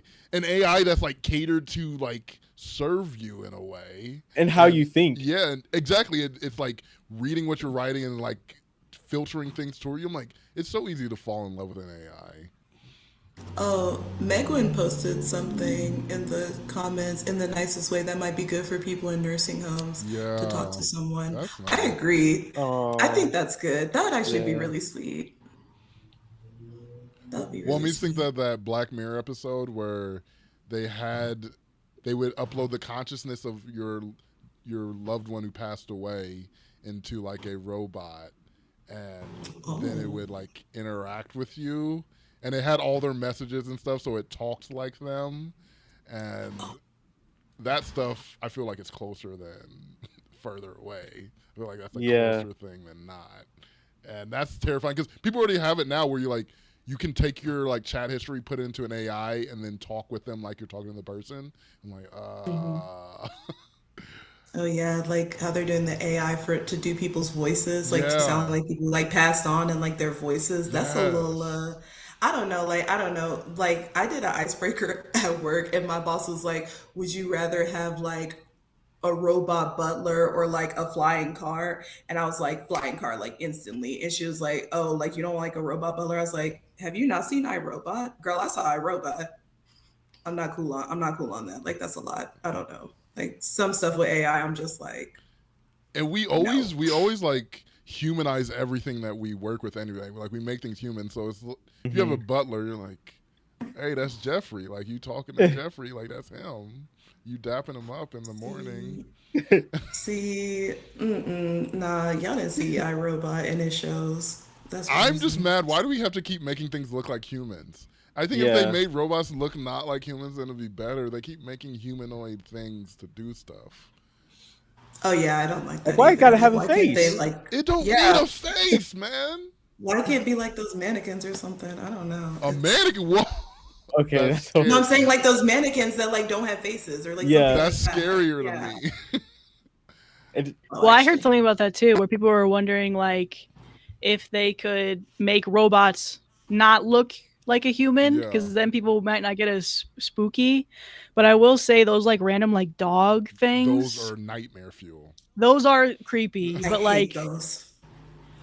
Maybe somewhere in the middle. But that's because not like humans still not like mega government military tech compared to like the looking Jetsons. like a person. And we're not that creative. We still have to rely on something as a thing to make something from. Like it's hard to be truly creative or truly innovative. So we're like, what does this look like? I know that thing kind of looks like that. Let's make it look like that. Because I don't know what a robot should look like, but I know it shouldn't look like a person. It shouldn't look like that Boston Dynamics. I'm saying the Jetsons. The Jetsons robot? Yes. I'm cool with that. That's what I was thinking too. Why can't what's the Jetsons robot look like? I forgot what she looks like a robot. I forgot her name. Oh, I'm gonna look it up. I forgot her name. It's like a little box face and Oh, I had a crush on her. Oh, Rosie the robot. I just saw Carver. Yeah. She gives like she's related to a vacuum type vibe. Like she's from the vacuum family for some reason for me. Yeah, Rosie the robot. You know, Rosie kind of thick. Yeah, something like Rosie. That. Oh my gosh. I just say. Wait, hold on. Okay. Don't make the noise. Oh my god! Don't everybody make the noise. In the chat is like Rosie. Hey, thank you. They love it. No, that's good. Yeah, like something that looks like that, that would be ideal because I don't want a robot or a butler or anything and it can look like it's my cousin or something. Like that's it can look like your cousin. No, that's too much. I don't want that.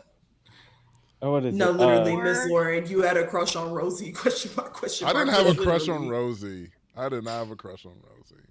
Or something that looks like Karen from the Chum Bucket. Yes, something like if it's like a computer screen that like rolls around, like that's fine. Or a monitor. Never mind. Like I'm fine with that.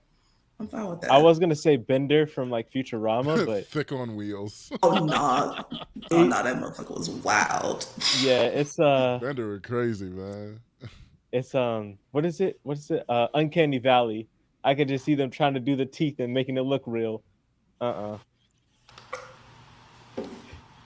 Yeah, the worst thing would be a robot that looks human. That's like your butler, but he's like watching you, so he can learn how to pick up human mannerisms. Oh, that would freak me out. He starts like mimicking you. Yes. So he's eventually one day he's like, yes, yeah, that's you're like cool. watching like, TV, he's like you watching click a thing, and he's like, you're like, yeah. And he has human eyes, and they're like looking sideways, trying to like look out of the corner of his eye. That would be freaky, dude. Are those my father's eyes, robot? He's like. Yes. Well, should we say what Chanel actually found out? She discovered something about Madi that me and Brandon didn't know. After knowing her for years. I think she's full dust. And I picked up on it instantly. First Brandon should be on that subreddit with Madi, the subreddit. We found out that Brandon's Madi actually is AI, and she lazily just moved the letters in her name to be Madi. But she's actually MDAI. Yeah, I'm a medical doctor robot. So this is actually kind of crazy that we're talking about AI. I learned how to do that from a person. She see that fake sneeze? It was sneeze. Really I fake sneeze. That was really good. Thank you. That was good AI. That was really good. That was really good. Dang, so Brandon's already in them chats. He's there. And he's the one who brought it up. Asking if we had seen that. Did you program her? Is that what this is? I am not smart enough to program AI. I tell you, I've been played. That's why I'm in the subreddit right now. I was gonna say, is this the movie? All right, Brandon, I need you to be quiet. I need you to shut up. Like this next story. Oh. The transition sounds playing. It's playing. Okay.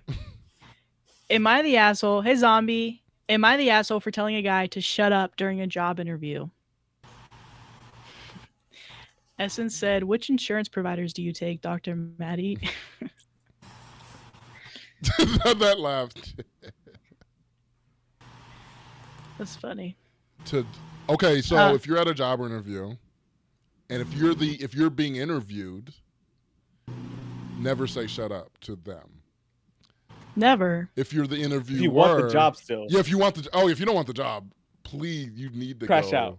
Go tell. Yeah, wild out. Do what you need to do. But if you're the interviewer to the interviewee, and they're like going long-winded, they're like answering a question, like blah blah blah blah blah. Say shut up to them. It's funny, dude. Because they won't say nothing back to you. Because you're in the position of power in that moment. And the fact that you want to take advantage of that, Sam, when you could just say, could you just give me a moment? Just 1 second. I'm going to ask you a question. You're kind of talking. There's ways you could say it. And so for you to be like, just tell him to shut up. Shut the hell up. Shut the hell up. No, I'm very interview because shout out to my sister. She's doing job interviews right now. She just did one last week. We like went to brunch to go over interview skills. And she was answering. She's like, you might be good at like saying stuff. She's personable. She is personable, and she was hitting them questions. But I was like, just don't get like mad in the middle of an interview. Like, don't get frustrated and like say things that you don't want to say. And we had to practice a couple times.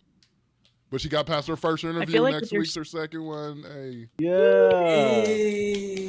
I feel like your sister is so personable. Even the one time that I did see her actually mad, I thought she was joking. So I think the interviewer is still gonna be like pass with flying colors. No, I think she's gonna even though she's like pissed at him. Yeah, she's gonna kill it. Yeah. But she was talking in her like interviewee voice. I'm like, oh yeah, your little corporate voice. It's gross. I hate corporate voice, man. Sam, what's your corporate voice? No, I'll get to that right away. Okay. Chanel, what's your corporate voice? Oh God, I hate it. Hi, thank you so much for calling. How may I assist you today? Oh, Best one. Brandon. Can I be honest? I don't think I really have a corporate voice. Your job doesn't need one. But even when I did, I didn't switch. Where'd you have to work where you would need a corporate voice? The Walmart sales floor. There's no way. Come on now. Walmart people do not have no corporate voice. You're right. I'm like, it's over there. I work at Walmart sometimes. Yeah, no, we do not. In the pharmacy, we have a corporate voice, but on the sales floor, they'll talk to you crazy about Walmart. Wild at Walmart. Why are you talking to me, bro? What should I say? What do I even say with the? What should I say? Talk like you're about to talk to a doctor on the phone. That's how I'm gonna do it. Okay. Hey, yeah. I was wondering if I could place an appointment today. Yeah, that's all I got. I like that. All right. I like that. Hi, my name is Madi, and I was hoping to place an appointment today at 3:30. Okay, yeah, I can do that. I can totally meet there. Yeah. Thank you so much. Have a good day. Have a good day. I honestly think Chanel won. Yeah. I heard the corporate in her voice. Changed. I saw her transform she changed. In front of broken. I've been broken. That's why I've been broken. Oh, there was so much pain in her eyes when she said that. She said, I don't want to be this way, but I had to be this way. Miss Lauren had to go the opposite. She was raised with a corporate voice, and she had to work slang into her vocabulary. Oh. That's real. Good. That's good. I like that. Yeah, no, it's definitely code switching. Code switching like crazy. I saw it in the comments. I was like, yes. Am I the asshole for telling a guy to shut up during a job interview? So I was interviewing this guy for a good software engineering position. He passed the first round, and both I and everyone involved in the second round really liked his resume and experience. On paper, he had everything we were looking for, and honestly, this looked like a life changing opportunity for him. Then he shows up, very serious and not smiling at all. I'm used to all that in tech interviews, and I understand it can be an intimidating environment. We did a round of introductions, and then he opened the interview by saying, "Let me tell you a little bit about myself." We said, "Okay, go for it." He started talking and talking about his personal and professional background. And after about 3 minutes, I jumped in to ask a follow up question based on something he mentioned. And he replied, "I will answer, just give me a moment," and continue talking. A coworker jumped in with another question and he said the same thing to her. At this point, we were both kind of looking at each other, but decided to let him continue and give him the benefit of the doubt. But after more than 5 minutes, I jumped in again with another question. I had to talk over him to do it. He finally paused and answered, but in a long winded way that he ended up veering into another topic. My coworker asked another question, and the same thing happened. At this point, I was ready to end the interview. I tried to politely wrap everything up several times, but he was unable to read the room and he just kept talking.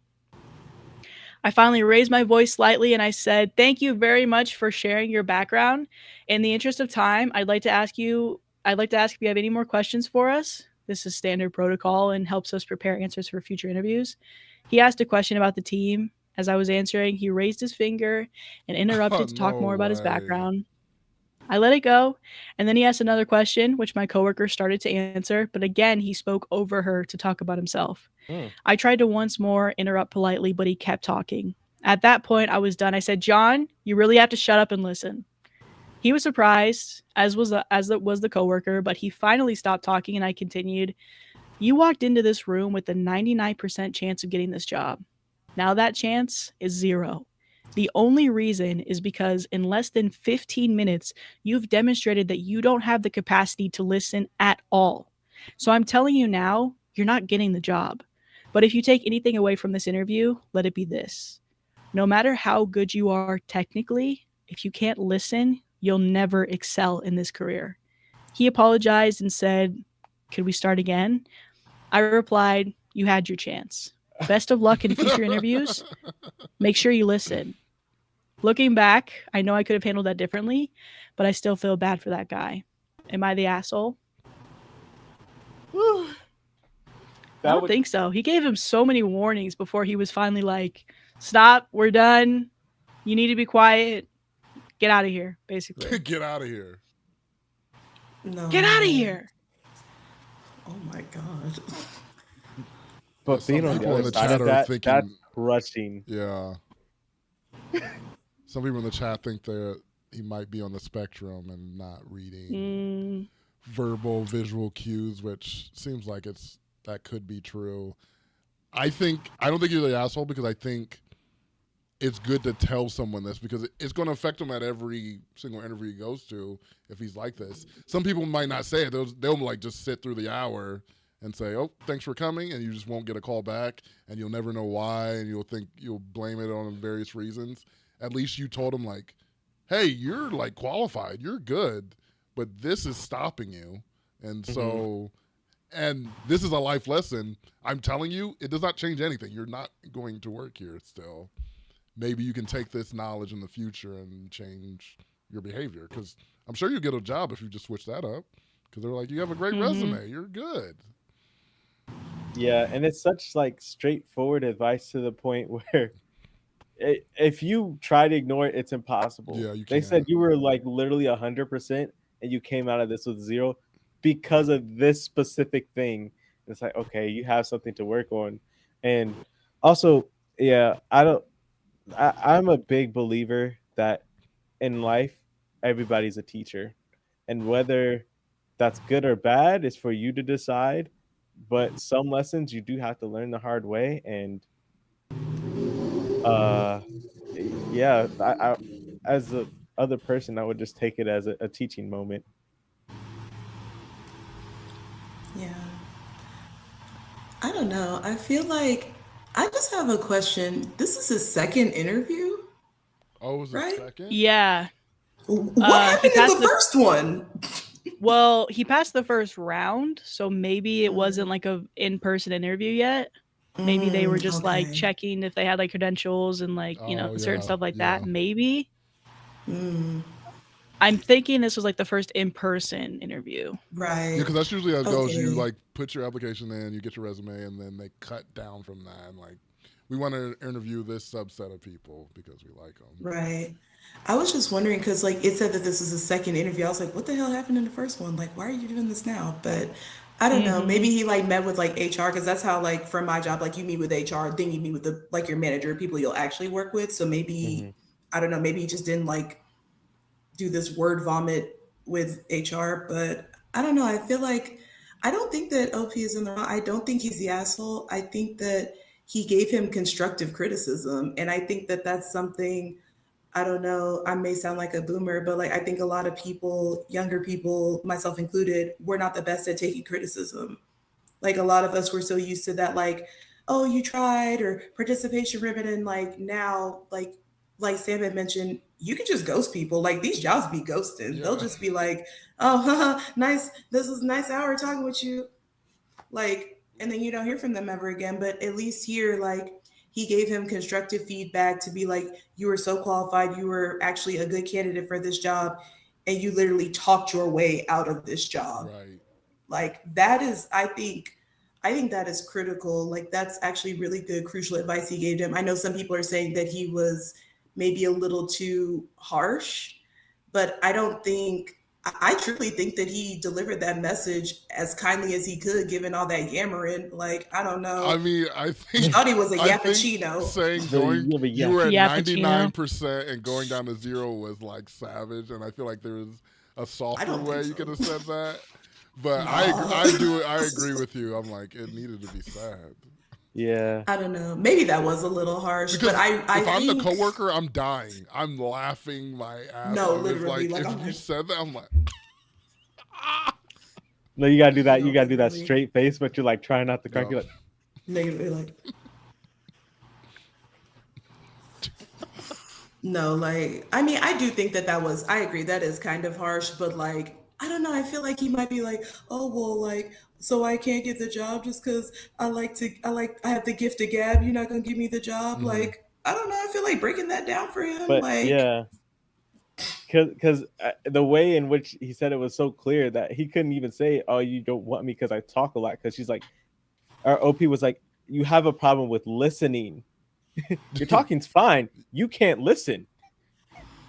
okay, they tried to stop him. Like I don't know. Maddie was talking, and like it is nothing against Maddie. I was getting exhausted because he was just going. I don't know.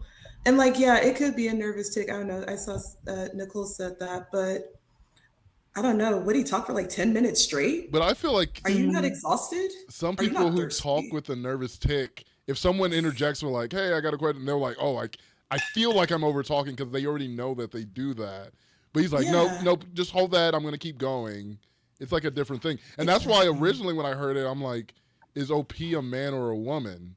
Because the other interviewer was a woman. If OP is a woman, I know being in IT, how some men interact with women in IT, and they think like, I know everything and you're just a woman and blah, blah, like it had that energy a little bit because I'm like specifically he's software engineer. Some IT people think there's no way a woman can know as much as I know about this subject, so I'm like I'm deigning to give you my knowledge to all the women out here. But I'm like, if he's a man, then it's different. But I'm like, that's the first thing I went to when I heard IT job and a guy who likes to talk a lot because I know people like that at my job. I'm like, chill, dog. You don't. It's just a computer, bro. Come on, it ain't that serious. I He was think like, but he I is a know the guy. computer. Yeah, I don't know. OP, I don't think they gave their gender, so. I know at the end he said John. Like when he But I like think, said that thing, he said like John, da da da, like stop. I think So he was maybe it's not. John. I think the yeah, guy. I think the interviewee was John, Oh, okay, gotcha. the guy that was talking too much. Oh, gotcha. But Yeah. Can someone tell me your worst interview story? I want to hear a good bad interview story. Anyone got one? Oh, there was one time uh I interviewed and almost got put into one of those MLMs. Wait, And Cutco? it was some insurance one. Oh no. And I was so mad because I found out like right when they started talking. Because my skills line up with like editing, stuff like that. And I was like, all right, cool. Get this interview. They're like, yeah, like we'd love to come. We could talk about like, just how you could fit in our company and what role you could probably play. And I was like, yeah, like, but just making sure like these are my skills. You've seen my resume. This is LinkedIn. Yeah. This is the same thing. They're like, oh yeah, totally. Give me the address. And something was telling me just don't go. You don't have to go. Yeah. Just don't go. It's gonna be a waste of time. I didn't. So I ended up going. And it's like this little office. And I walk in and it's like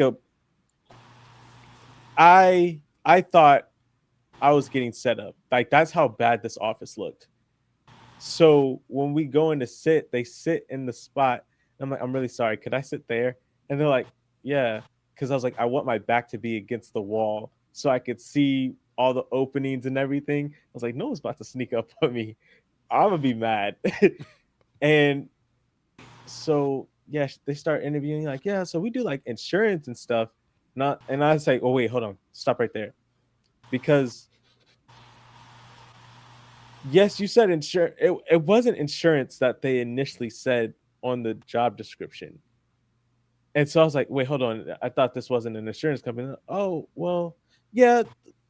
And then so they keep going and just give me information. And then they hand me this big binder, a big binder full of insurance information. And they're like, yeah, so like if you read this book and you can come back to us like next week, at least like get like 2 to 3 chapters in, and then we can continue the interview. And I'm like, so what job interview would have me read? Like you haven't even asked me about my skills. And I was like, I asked you guys if this was like for like, content creation, video editing, stuff like that. And they're like, oh yeah, that just doesn't fit the thing we need right now. And I was like, so then why am I here? And they're like, well, like, so like if you learn about, they just kept like ignoring my questions and kept like being like, if you learn this book and then come back and then we can get you set up with a team and all that. That's when you just gotta agree, like, yep, and then never talk to them again. No, I just walked out. Yeah. I didn't even waste time. I was like, yeah, I don't think this is for me. And I closed the binder and walked out. No, that same thing happened to me when a guy from my job retired, and I like looked up to him. I was like, oh, it was like older black guy, and I was like, oh, we should get lunch and do this thing. I want to tell you about this thing. And I'm like, okay, yeah. So I'll go get lunch with him, and it was the same thing, an insurance thing, whatever this insurance, what is it, Primerica or something? Yeah. And he was Primerica? Yeah. And he was like, man, this is why I was able to retire early, because I've been selling this stuff, and I think I would really like for you to get in on this, and it can help you retire, like get out of here. And I'm like, nah, fam, you can miss me with that. Because that's when me and Brandon, someone me and him both mutually know, tried to get me on Herbalife, and I was like, nah, why are people coming out for me? I don't want to sell anything. I don't want to sell anything to anyone. I kind of want MLMs to come, like... You want them to come back? No, not come back, but like approach me. Because the last time I did it, it was so invigorating. Because I had just started my business and stuff. And so this guy was like, yeah, I like your shoes. He's like, I have a mentor. And I was like, mentor. That's the key word. Yeah. All right, let's keep talking, buddy. Like, let's talk about it. Yeah. And he's going on and on about this stuff. And I'm like, he's like, so like, what do you do? Like, are you like working at like that's the thing. He assumed I was working at a grocery store or something. Yeah. And I was like, yeah, no, I actually own a business. and I do content creation and all this stuff, and he's like, oh, and then I started like talking about all the stuff I've done, and he's like, oh, and then all the stuff like I've made for people, and then what I actually like made for some of the projects, and then he immediately changed the subject and stopped talking about mentors, and I was like, that just felt good. I stuck it to him, and he couldn't do anything about it. Oh yes, my God, you like that? Get them out of MLMs, but make it painful, because you try to sell me into it too. I only really had like 4 jobs, and 2 of them, most of them were like fast food, so they're not really going to say no to you unless you're like really bad. But they're in, like, come on the in, I guess. supervisor in the face, and you're like, I think you still got a job. Yeah. So most of my jobs, I don't have a bad interview story, but I do have an almost getting into a pyramid scheme one time by also people that we know, but somebody that I trusted. It was basically like this scheme where it's like, which I think maybe in other countries it works, but from the explanation, it just didn't really make sense to me. But it's basically like everybody gives to a pool of money, like every single month. You give like a certain amount of money each month. Yeah. And then at the end of the month, they pick someone in the pool to give it to, right?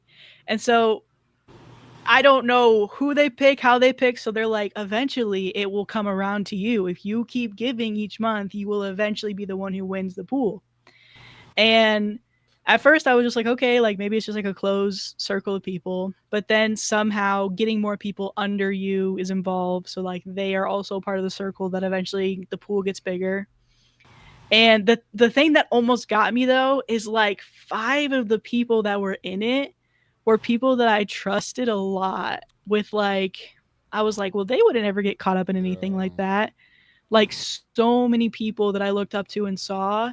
And so that's where I was like, well, I mean, it's only like $50, you know, like $50 a month. I was like, at that point, I didn't need the money, but like a year later, I did. So I was like, I don't know. I'm going to think about it, because the person who tried to get me into it, somebody I was like super close with, I was like, I trust you a lot. Brandon knows who it is.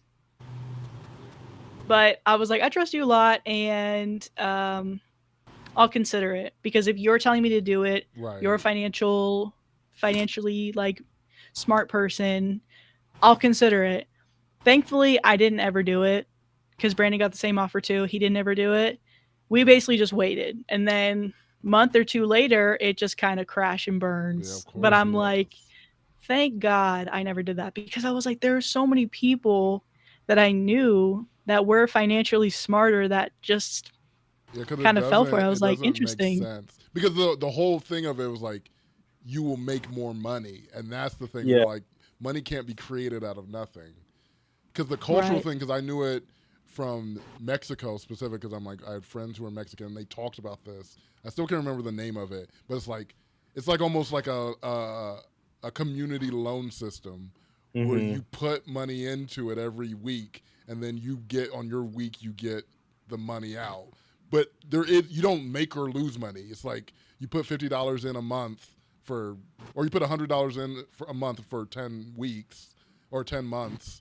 You get $1,000 out on yours, but you're still paying out $1,000. Like, you don't lose or make money, but you get money when you need it. And I'm like, that's a very helpful system. Like, I need this money in October, so I'm gonna get in this thing, and I'm helping my community at the same time. They get the $1,000 when they need it.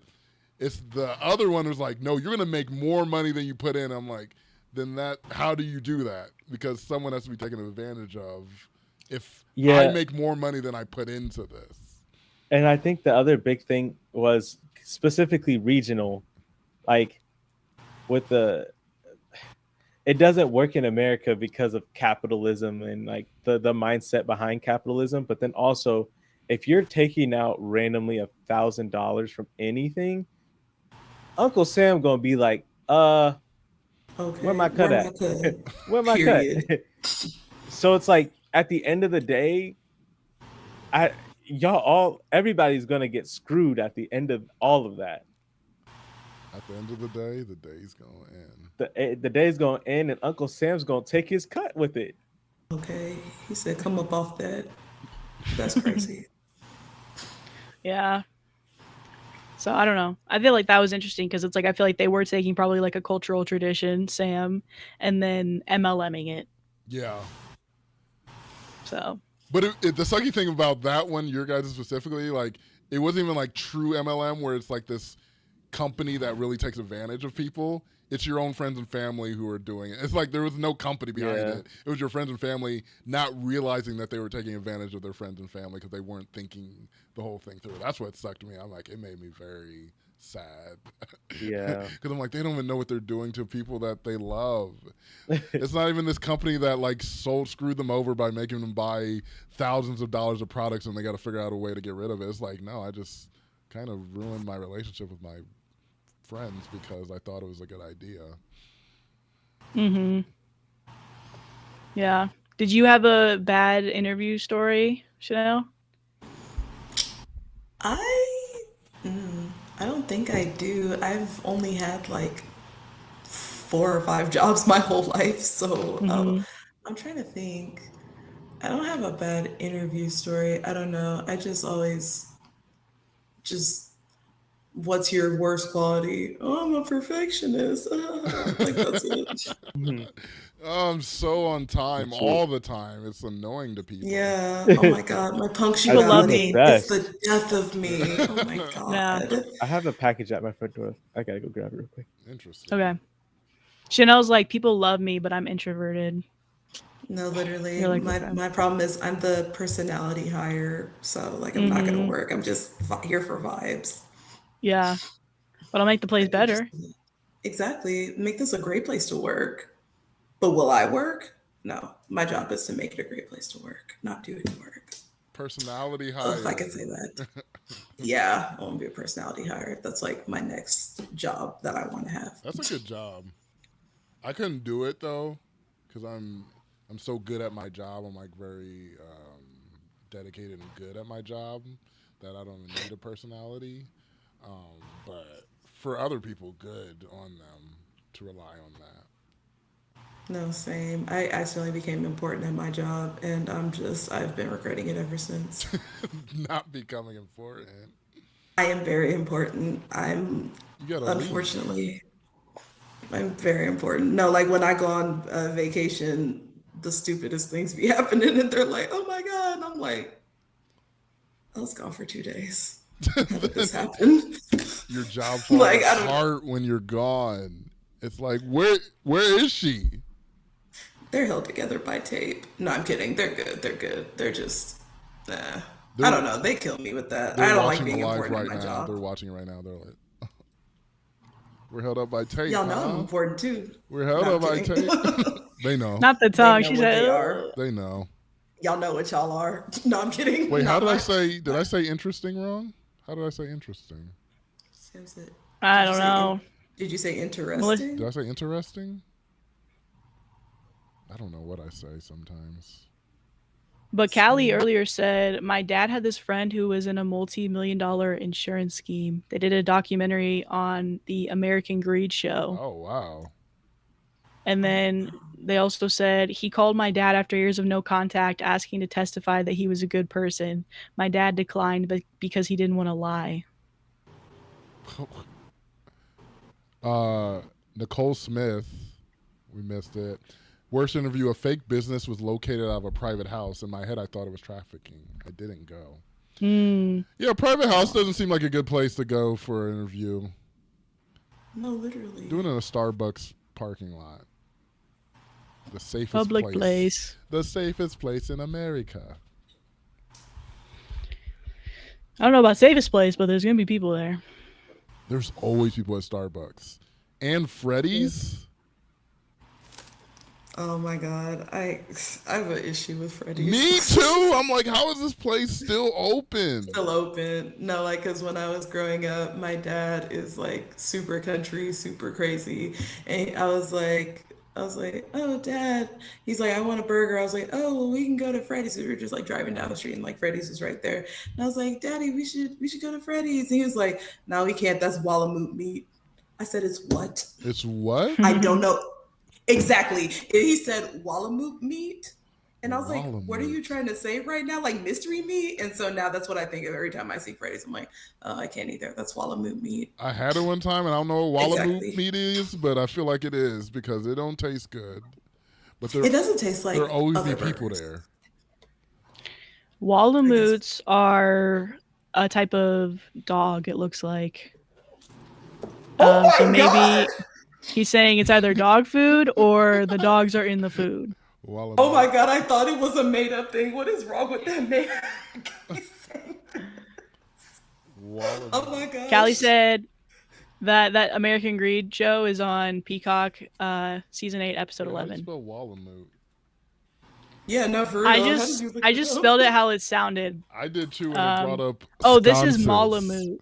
Malamute. Oh, I put okay. So maybe it is a made up word because the dog is a Malamute, and it's like the dog that they use in like to like pull the sled.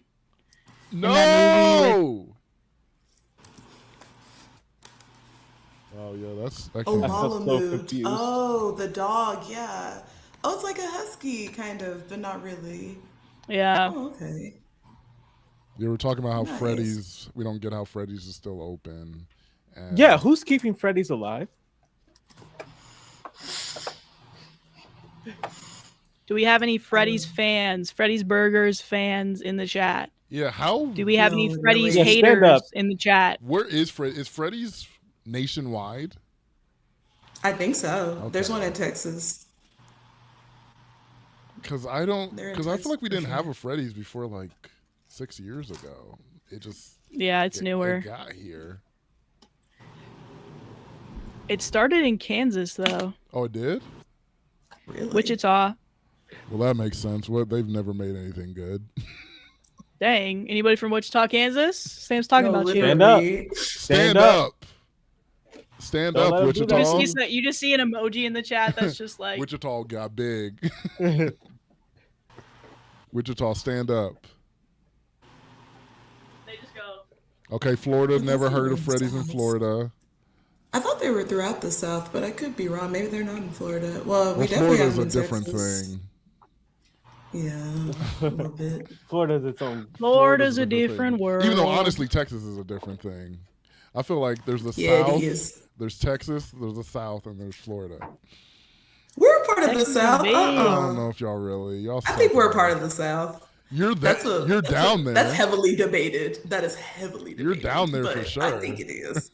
I think it's like we're the South and the West. Like it's the Southwest. Like point. Texas don't even want to be the South. But I don't think it has the vibe of the South. We are in the South. You're Texas. Yeah.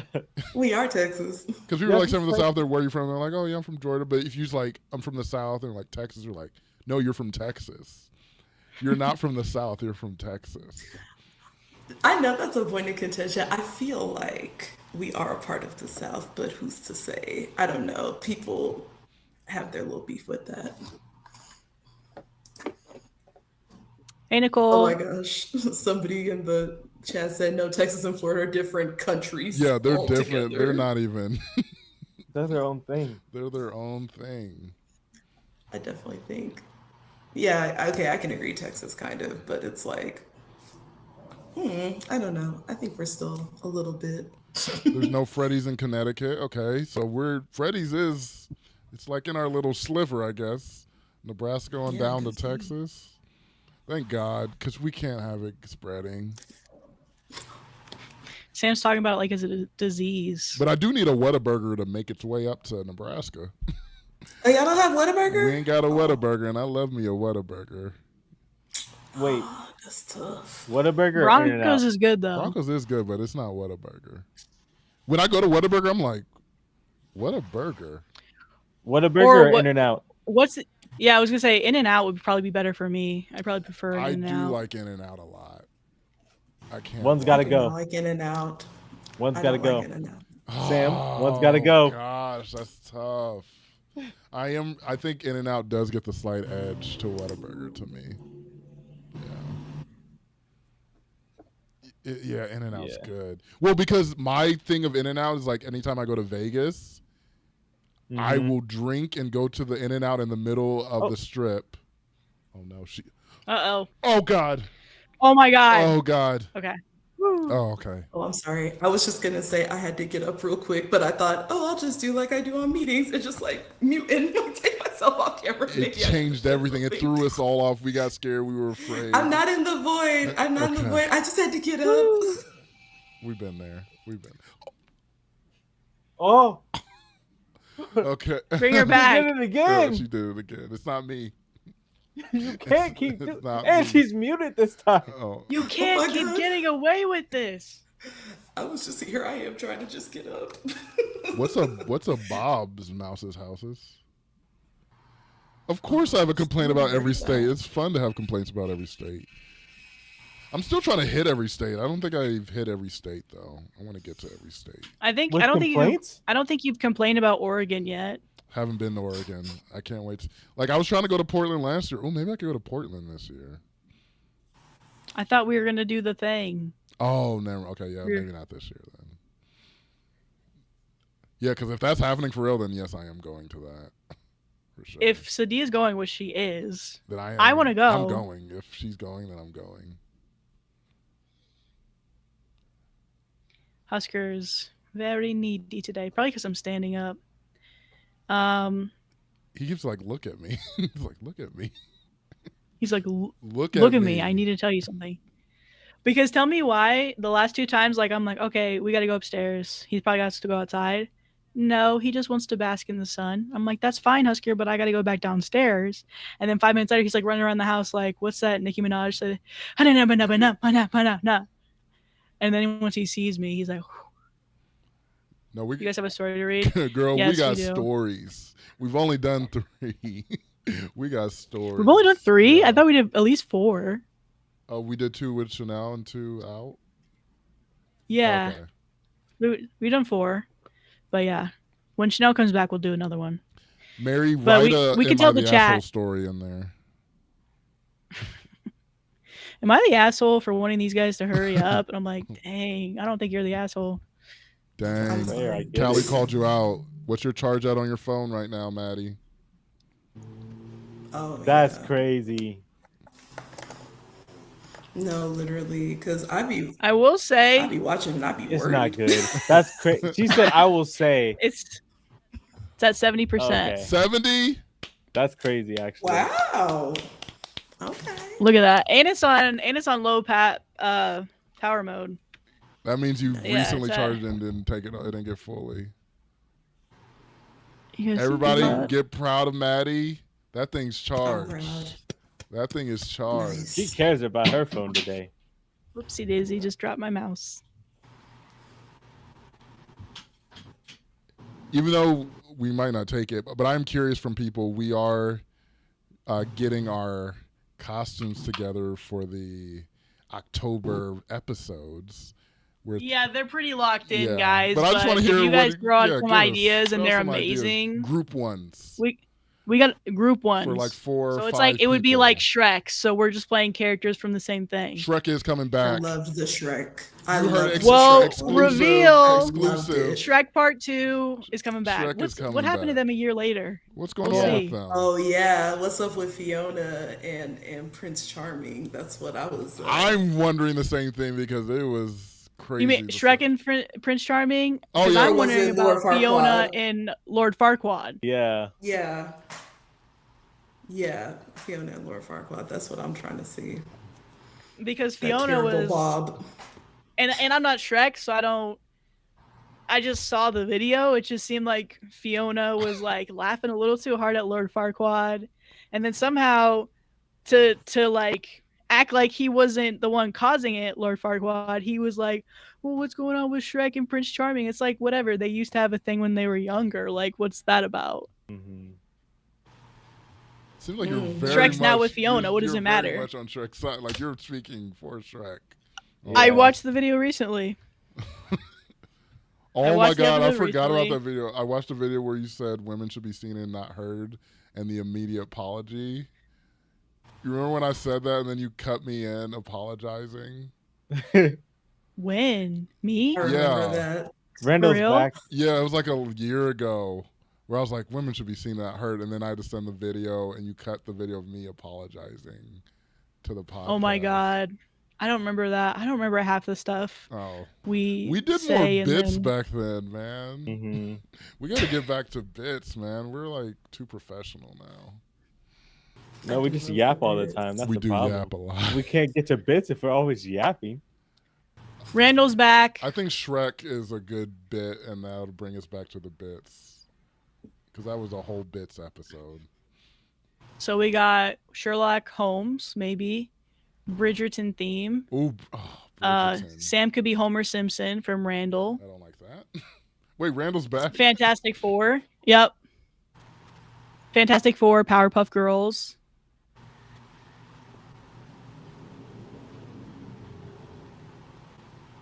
Deanna said, I remember Charming giving Shrek that up and down. Yeah. Definitely. Mm-hmm. Shrek was looking at Prince Charming. Alice in Wonderland. Ooh. Shrek style act out would be wild. You never know. You never know. Sam can be the Mad Hatter for Alice in Wonderland. The Care Bears. I want to be... Recess. Oh. That would be a good one. I don't remember any of the Care Bears hearts. They had a heart. One had a heart on the chest. One was a rainbow. The Proud Family. The Proud Family. Jordy! Jordy! I want to be Sugar Mama. Oh, yeah, Sam, you're definitely Sugar Mama. Sugar Mama. Recently... I like the SpongeBob one. Yeah. Recently, I just watched K-pop Demon Hunters. Really good. I was trying to convince them to do it. Sadia just watched it today, and she was like, "Okay, wait, the movie's good." Because I was like, "We could be in the movie." Sam loved it too. Brandon's as interested as he is in the shot right now. So. Oh, hey! I haven't seen it. Wait, what is this package that he got? Because I think he's like into the package. Yeah, what's going on? So I bought a scrubber. As we're talking, I don't know why, I just hyper fixated on putting it together. There it is. Oh, what the heck? I have one of those. I have one of those. How long is it? Those are the best. They're good? Shower with that. I was am passionate about that thing. Yes, I love mine. I need to scrub my floors. Love it. Hell yeah, you're gonna love it. And it's got full charge right now. You feel me? So it's like... The Kids Next Door. We actually did Kids Next Door as friends. We did that like 5 years ago. Yeah. Crazy to think about. It was a long time ago. It was a good cosplay too. I wonder if I was gonna say I wonder if I still have the photo, but not on my Instagram. So I think I have it on mine. Do I have it on mine? It came with 9 pieces too, by the way. Sam. Oh yeah. So did mine, Brandy. That thing is top tier. Oh, I'm excited to use this. I love cleaning. Yes, Miss Lauren is on it. No more bending into the tub, period. Because I'm standing cleaning. I'm not on my hands and knees no more. No, I'm above that, you know? Period. Yeah, I have the handheld scrubber thing. Me too. Sam gave me the second one. I have another one too. It came in a pack of 3. Dang. Oh yeah. No, that one, it makes my life so easy. I love it. But I do have to still get down on my knees to do it. That's tough for you. Smokestack and Mary. Oh my God, that's a good one. Y'all should be people. That would be funny. Yeah. That would be good. Nah, we cousins. I love. Yes, actually. Oh, exactly. That's good. But I want to be. I feel like a lot of people are going to be them this year. They are probably. Me too. Yeah, I think so too. But I want to be the girl. That was such a good movie. But he didn't forget. I think every couple I know is going to be stacking Mary. Like every couple I know is going to be stacking Mary. Your body ain't forget. Your body ain't forget me. Oh yes. I want to be her. Hey, your body ain't forget me. I don't know. I just randomly find myself saying, "Why can't we just be kind to one another?" Like out of nowhere. And my mom is just like, "What?" And I'm just like, "Let's be kind to one another." That's so true. That was deep, man. That was such a good movie. It's a great I don't movie. know. I watched it an embarrassing amount of times, but I'm very glad I got to see it in IMAX. You saw it in I'm so IMAX? Was glad I it got to see it different? in Did IMAX. it change your life? Yes, seeing the scene in IMAX brought me to tears, like Oh. Like actual with the tears. sparks flying or whatever. The Yeah, like somebody in all the take me different. scene. Yes, like seeing that like in like because like the chairs vibrate and like it's like all around you. The sound is like all around you, and like that was the second time I saw it too. And the first time I didn't like. I was like not a good like as good at theater, but the second time it literally I was just like, and then like at the end too, I felt like crying at the end. Like when Yeah. the first song that they play at the end Yeah. was so. Yeah. But yeah, no, I love that movie. Courage the Cowardly Dog. Lady JD's gonna be a Labubu. Return the slab. No. Lady Wait, JD, don't be a chill. Labubu, please. I have a Labubu, so now I understand the No, hype. you don't. I Lil Boo do. Boo reveal right now. You have to reveal the Labubu. I'll go get Yeah, her. get I'll the go get her. Labubu. Because I actually don't I'll know be anyone back. who has one. Or Lafufu, because Sam, we were What? talking about how we were like, the Lafufus are pretty cute. When she comes back, I'm like, that's definitely a Lafufu. We have to. I can hear you say Oh it. no, Hear she you. hears everything we said. Yeah. She hears everything. Oh, she got a headset on. Okay, never mind. Y'all, this is Zizi, my Labubu. Oh my gosh. It Oh actually looks. my. That's When it comes to rarity, like how rare is that one? It is not that rare. It is not that rare. It's like that like mystery box one where it's like a 1 in 6. There's 6 of them, so it's like a 1 in 6 chance, something like that. So she's just a regular one, but this is my Zizi. Her name's Zizi. It was on the box. So what do you do with her? She's It's on like my a back bag. charm, no? Just look at her. Yes, correct. She's beautiful. Yes. I like the color. Thank you. Yeah, purple's my favorite color. My best friend got it for me for Purple's my my birthday. favorite color. Sam's favorite color. Oh yeah, this is my favorite color. Like not even this shade, just like purple in general. So Well, I like that shade specifically because I'm like, I don't like royal purple or like that. you don't like royal purple? Not really that much. I do because my parents drank a lot of Crown Royal growing up, so the Crown my Royal bag. God. Oh, Oh, yeah. wow. Well, the bag's That's my dope. color. The The bag is crazy. Yeah, the bag's good. I love a Crown Royal bag. Yeah, my mom used that for everything. Yeah, with the Change, repurposing. stuff. Yeah. Oh yeah, this dude I know in college made do rags out of them. It was amazing, and I want one, and I didn't get one, and I need one. Oh my god, I would kill for one right now. But yeah. Should we reveal one of the, like one of the people that we're dressing up as, or is Shrek's enough? Yeah, Because we have a few confirmed. Shrek. Maybe like do like a little like YouTube post and be like, could you? Well, I guess think what it was? I think you guys could probably guess. If you watch our episodes a lot and things we talk about a lot, you could probably guess some of our costumes. Yeah. Shrek is definitely confirmed. Shrek is confirmed. The relationships, the marriages being together, that's not. Who's with who? What I was about to That's say. not. You don't Lauren know. said I made an outfit with crown. That's back. what I was looking at. I was like, Miss Lauren, please show me. I need this proof. outfit. I need that. I need to see Miss it. Lauren, we need to see that immediately because that's crazy. No, literally, can you make me one, Miss Lauren? Because I said I want a do rag. Oh my god, I can't imagine a do rag and matching fit, bro. I'll be Uncle of the Year or Auntie of the Year. Okay, we did miss out on Jules' suggestion, which is Sam should obviously be Tori Kelly. Oh, that's a good one. That's good. Oh, not you wearing the Tori shirt today. My girl, man. Literally, she has such a great voice. She has a beautiful It's voice. so amazing. Miss Lauren said sis was a bartender, so she collected them. That's pretty cool. Wow, That is cool. bro. See, But she who's thinking with her who's noggin. getting the I crown? love that. Oh my gosh. Buying crown at the bar. All right. So next story. Am I overreacting? Was this an overreaction about me ordering DoorDash while babysitting?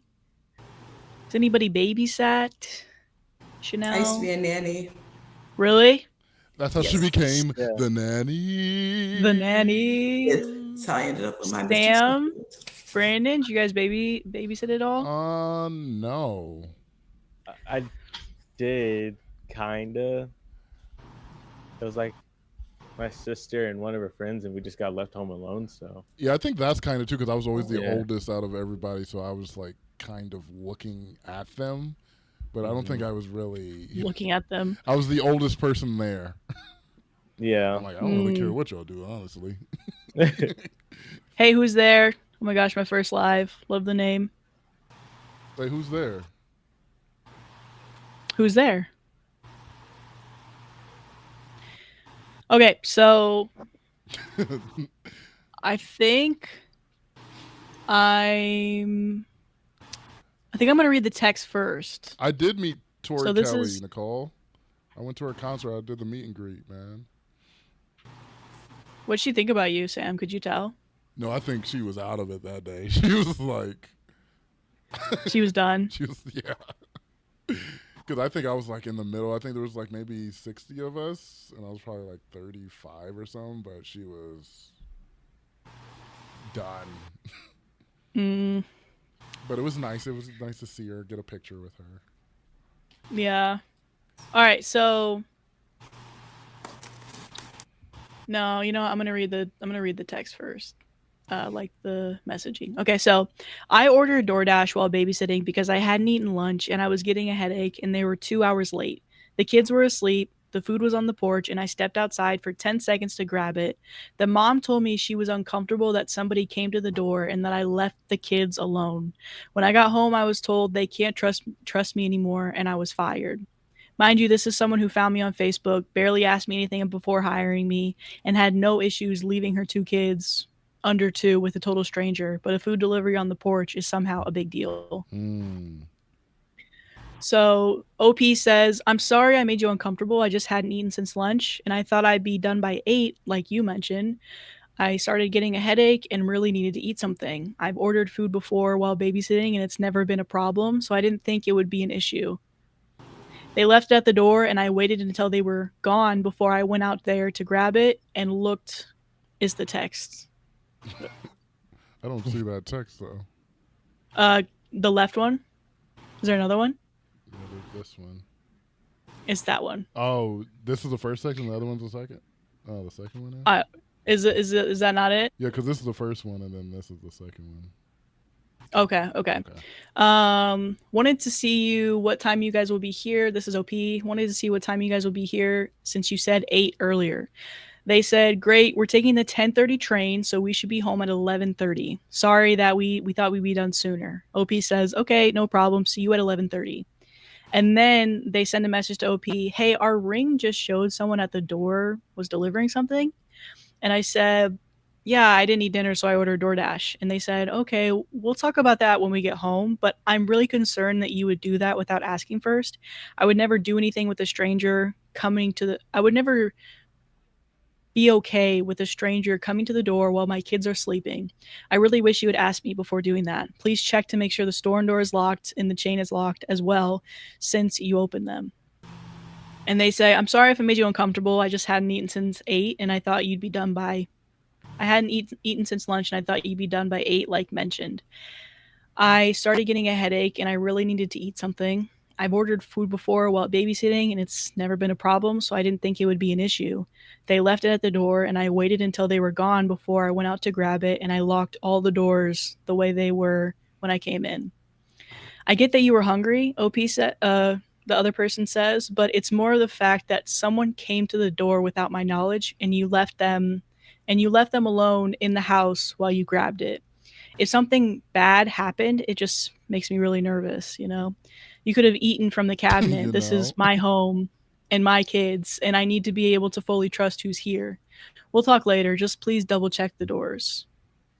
And then again, they say, "Will do. I apologize. But honestly, I didn't think it would be a problem. I'm always hyper aware of their safety, and I would never do anything that I felt put the kids at risk in my care."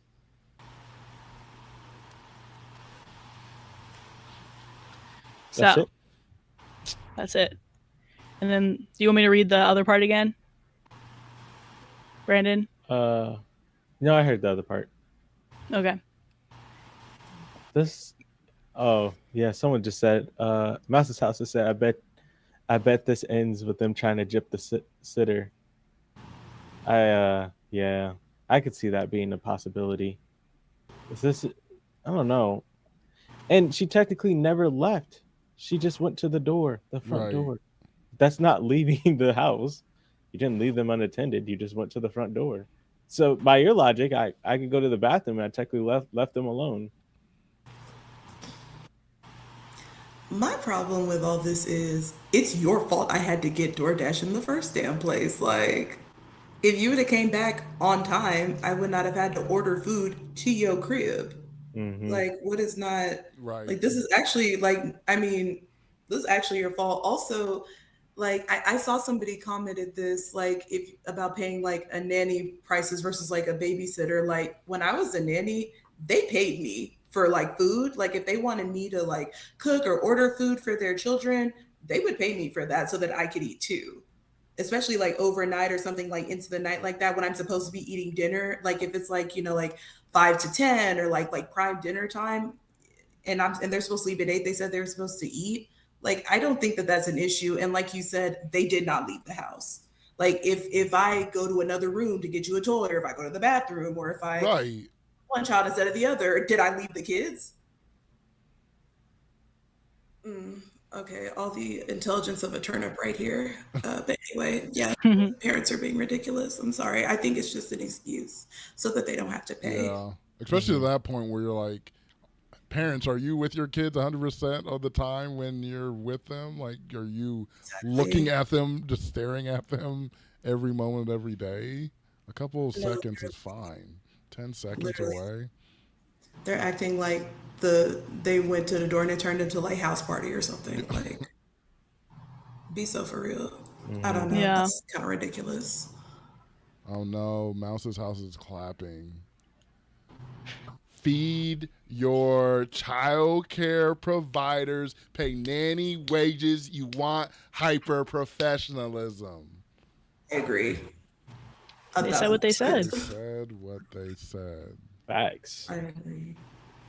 Yeah, I agree with you guys. I don't have anything to add. Totally agree. It's ridiculous to say that. It's your fault in the first place. I know, let alone you getting someone off Facebook that you don't know. That's kind of wild to me. Yeah. I forgot about that part. Yeah. Didn't they say I'm a stranger from Facebook that you barely did any interviewing and you just hired me? Ma'am. I don't like that. In this age, this is all you did to check me and you're worried about this? Yeah. How about the fact that, yeah, I'm a stranger with your kids? Like. So. Go ahead. So top comment. One time I babysat for people who found out that I went downstairs after putting their kid to sleep upstairs. And they not only fired me, but they talked shit about me to other clients and I lost a couple jobs because of it.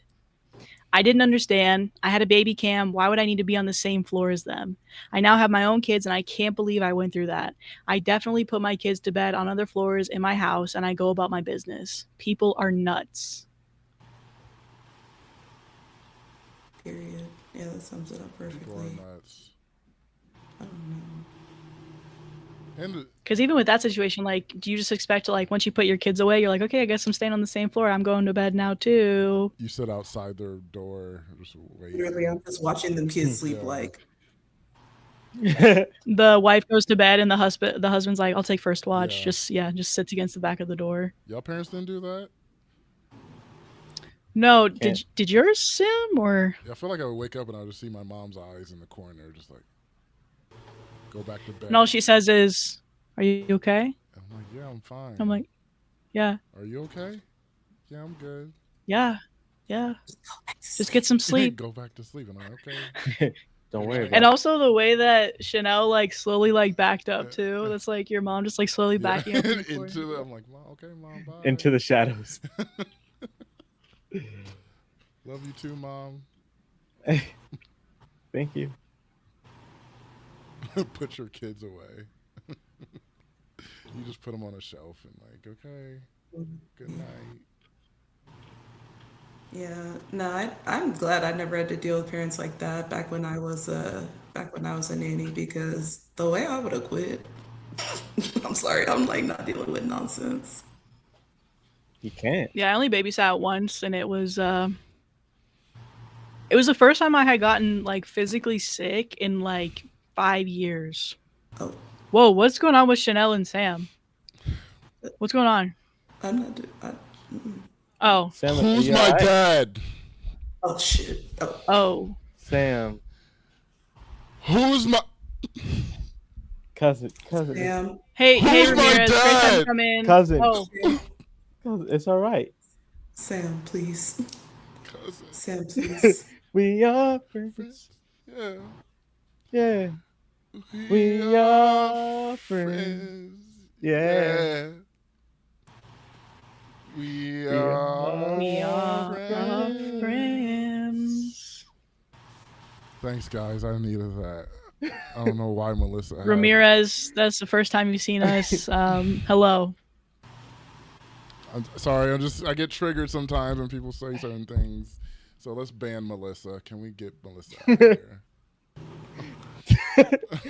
It's funny too because he had that look like he was actually about to do it. He's like, "Can we ban?" Yeah. Let's. Because I'm clicking around on Melissa's name trying to get, but I I can't. heard do all the anything. She I said heard she's the gonna heavy find me. breathing and I was like, oh god. Did you see what Melissa just said? She said, "I'll go find him Oh with some." wow! Not the magnifying Wow. glass. Who's there? Said who's? Your dad. I'm not gonna lie. I feel very privileged that I heard this on the live. That this is like real. This is really happening. I He was just hasn't like, done it in a while too. he Yeah. really hasn't. And that's why I was just like, Because I think you guys been respectful, not bringing it up, and then Melissa comes out here with some off the wall stuff. Yeah, that's something we need to bring back the bits and bring back no. Bring back Sam's dad. I was Ramirez hasn't rewatching- said anything yet. I was then. rewatching an episode where Maddie was Ramirez like, it was an left. old episode. It was like a year ago. Maddie was like, yo, Sam, who your dad? I just remember that. I remember that like distinctly. And you were just like, who's my dad? And I was like, I don't know. That just We sticks we out to might me. need to go back in the catalog, which we're almost at 200, which is awesome. But we might need to go back in the catalog and just rank all the "Who My Dad" moments. Oh Yeah. my gosh. That one's up there. Ooh, maybe that could be an idea Yeah, of our favorite moments from the past. the podcast. 100 My favorite yeah. moment really is like the Shrek one. Probably, the Shrek episode's really funny to me. And then, of course, the inanimate act out with Inanimate Brandon. act outs I was are just about good. to say my favorite is celery. I'm sorry. Celery. That's good. No, like I was explaining to my mom that I was doing this, which hi mom. But Hi, Mom. Bye. I was telling her that like I really wanted to like do an act out and like be an inanimate object. She's like, why the hell would you want to be an inanimate object? And I'm like, you don't get it, mom. I want to be celery. And she's like, okay, it might be time to throw you in the Grippy Sock Hotel. But I was like, no, I really want to be like something like that. But yeah, I like think explained the celery thing to her. She thought it was funny. With this next story, this is probably the most Act out. act out worthy. So maybe we can do an act out after this next story, and we'll see if there's an inanimate object in there. Okay. There's always an inanimate object. Brandon Am I the finds it. asshole? Am I the asshole for refusing to let my mom wear white to my wedding, even though she claims it's her last chance to feel beautiful? Why is it your last chance to feel? On somebody else's day, too? Can't let your spark shine anywhere else? Oh, brother. Huh. All right. I just turned 23 and I'm getting married in October. My mom and I have always had what I refer to as a rocky relationship, especially since I got engaged. She's been oddly competitive, commenting on my body, comparing our rings like we are in a competition, saying things like, "This day is as much about me as it is about you." I honestly thought she was joking until she showed me the dress she bought, a white floor length gown that looked exactly like a bridal dress. And I told her flat out, "You cannot wear that because, in my opinion, it doesn't match the occasion." She got quiet and then burst into tears, saying, "It's her, and this was an opportunity to feel beautiful before getting old, and that I'm selfish for not letting her have this one thing." I felt really bad about this, so I also offered to go shopping with her to find something elegant and more appropriate. And all of a sudden, her countenance changed, and then she told me that I was controlling and ungrateful. What gave me peace was that my fiance backed me up, as did my maid of honor.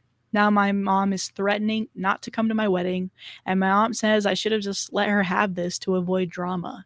I don't think I'm in the wrong for drawing a line here, but now a part of me wonders if I'm the asshole. Using the word countenance is crazy. I love countenance. That was such a word to drop in there. Why they had to be a white dress though? Yeah, there's one rule. I hate these ones. There's one rule. There's just you can't wear this one color. That's it. That's all you got to do. I distinctly remember one time when y'all read these and Eshe was on and she was like, "You can get every other color and the color will go fucking crazy." That's me right now. Cause what the hell? What the hell? Like, it's not even just that, like the fact that you want to wear a white dress to my wedding and it's the other shit. It's the other things. This day is about me as much as it is about you. Are you insane? Yeah. Gotta be. You're disturbed. And like, oh my God, like it's the whole, oh, like she changed and she was just like, you're controlling and comparing ring sizes. Like that is like, she does not see you as her daughter. She sees you as her rival. Oh, you need to run so away true. from her. Yes. You need to get away from her. Like your mother, respectfully, she needs to be evaluated. Like this is not cool. Like this is. It's not. It really. I don't know. Like that's worse to me than the whole white. Like yes, it's my wedding. It's white, but it's the other stuff too. I'm just like, it's not even a red flag. It's crimson. Too much. That's the color you can wear too. There's another option for you. Literally, you can come in red like this flag you are of a person. But I digress. Yeah, I feel like we need to totally agree. We need to make a party for these people who need to wear white dresses just so they can get their opportunities to wear their white dresses places. Because for some reason, they don't wear them any other place. They just wear it at other people's weddings. So let's give you an outlet for you guys to be like. Oh, they do. An off-white party. There you go. Wear your white dress, but not like a wedding style dress. I think people just need to be able to wear wedding dresses to a party, a wedding party, where you just do that. A white dress, a white wedding dress, not wedding party. Not exactly. Okay, everyone come in their finest wedding dresses because it's like. It's like these people have the urge, like, I need to do. No, you like needing to wear any clothes is crazy to me. Like, I need to do. No, you don't. It's just a dress, and it's not even your wet. Come on, and your mom out of all people, because I get some shady friends be doing it. I'm like, oh, y'all just petty shady people. But your mom, wow, it'd be milestone birthday. You can tell she's parties. Been doing it for a while though. That's good. You can tell. Yeah. You can tell she's been doing it for a while, though, because the sister is the only one who was defending her actions. Yeah. The sister's like, just let it happen. Everyone else, this newer generation, the maid of honor, the fiance, they're like, no, why would we do that? She's weird. That's mad weird. That's mad weird. It is. I don't know. Like, I'm glad that she had some people on her side, like her fiance, obviously, but just like, Your own sister doesn't see what a raging narcissist your mom is being? Like, that's y'all mama, and she don't see it? Well, the sister, the mom's sister. Oh, the mom. Oh, like, so the OP Or her saw Yeah, aunt. yeah, her aunt. Yeah. Oh. Yeah. Oh, you can't Her sleep with aunt your is the one sister, who's like, Griffin? just let her have it. Yeah. Yeah. God. Yeah, it sounds like people are just Oh, enabling Nicole her said, to let her act show up crazy. and get one of the bridesmaids to spill wine on her. Now that's how you do it. That's good. I like that. They just did that on an episode of The Gilded Age. I've been watching The Gilded Age, and she pulled that. Was that good? I love it. Is that the Netflix show? It's on HBO. I But I love Downton Abbey, and it's like a shadier Americanized Downton Abbey, and I'm into it. Set in the 1800s, which is fun.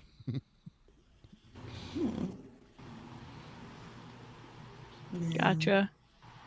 All right, so top comment, and they quote, "Now my mom is threatening not to come to the wedding." And then this top commenter says, "Your mother is extremely manipulative. Take her up on that offer, not the asshole." And then somebody else says, "Yeah, just OP, stop engaging with her tantrums. Yeah. Mom, you can't wear white. You will not be allowed if you show up in a white dress. People will secretly mock you for it. We'll miss you if you can't make it. Then disengage from the conversation. Go low, maybe contact with her on the rest of your wedding plans." I think she's wild for saying, I'm not going to go. Oh, I'm sorry. Yeah, go ahead. Oh, low information. But I didn't know if she was saying like low contact. No, like just don't share a lot of stuff. Yeah. Gotcha. Hey, Shaylee. We're about to get into an act out. I can't believe she'll say that. Like, don't threaten me with a good time. So Chanel should definitely be the mom. But I guess she has to. Well, Chanel's got to be an inanimate object. She's got to be the mom's. Okay, this is what I was thinking. White dress. Yeah, Mom's dress. Yeah. Someone could be mom, someone could be OP, and then someone could be the wedding dress. Well, you got to be the mom, Brandon, because you're best at interacting with an inanimate object. Okay. I'll be Aunt. I'll be OP. All right, ready? We're at a bar right now. At a bar? Yeah, a bar is playing. Okay. I never get to use this noise.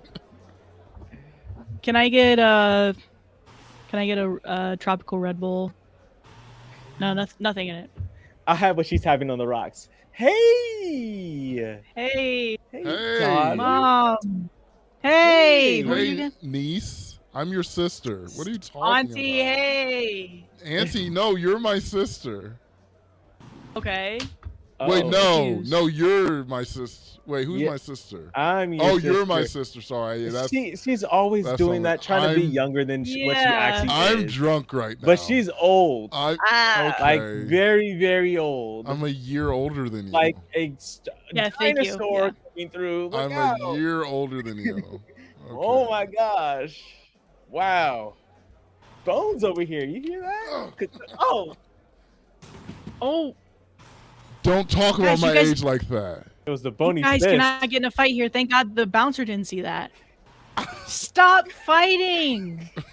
Wait, you kind of hit your dress a little bit, not me. Wait, why do you have your dress here? Oh, the wedding is like tomorrow. So I was like thinking, let me just work this dress out because it's tomorrow. I got to just fit it in a little bit. Yes, you're beautiful. Yes. Wait, who was it that? Compliments me. My dress compliments me. That me. was your dress? Oh my God. Oh my God, Wait, your dress. Let it do its job. Watch. Okay. Yes. Oh, what waist? Oh my God. Look at that. Snatched. Oh, yes. Oh. The haters could never. Yes. Could never. Period, Pooski. Wait, does it just say nice things about you? What does it say about me? Can you? I haven't tried that out yet. Like, you let's look see. like shit. You look Oh my God. I guess it only speaks the truth. A year older? Are you serious? I thought that was your mother. Oh my God. I'm so embarrassed. No. I don't like this amazing. dress. No, wait, it's got to finish the job. You look amazing. Hey, Mom. So what's that for? Oh, this is for the wedding tomorrow. You know, That's all you have to say to that. Mom, are you getting married? No, but this you're the belle of the ball. Yeah, see? Honestly, Auntie, that's all I have to say to that, because we are at a bar. There are people that are drunk. There's somebody in a white dress following around Mom, just saying compliments to her. And they're claiming to be her white dress, which she is wearing a white dress, but there is a person walking and following her around. Do you not see them? No, what are you my on? dress. It's me. But look at their lips. Oh yeah, it's that is my wait. dress. I thought it was a dress, but now I'm looking. It's kind of like a person. Let's not pay attention to that. This is my dress. Wait, from here where on. did you get this dress from?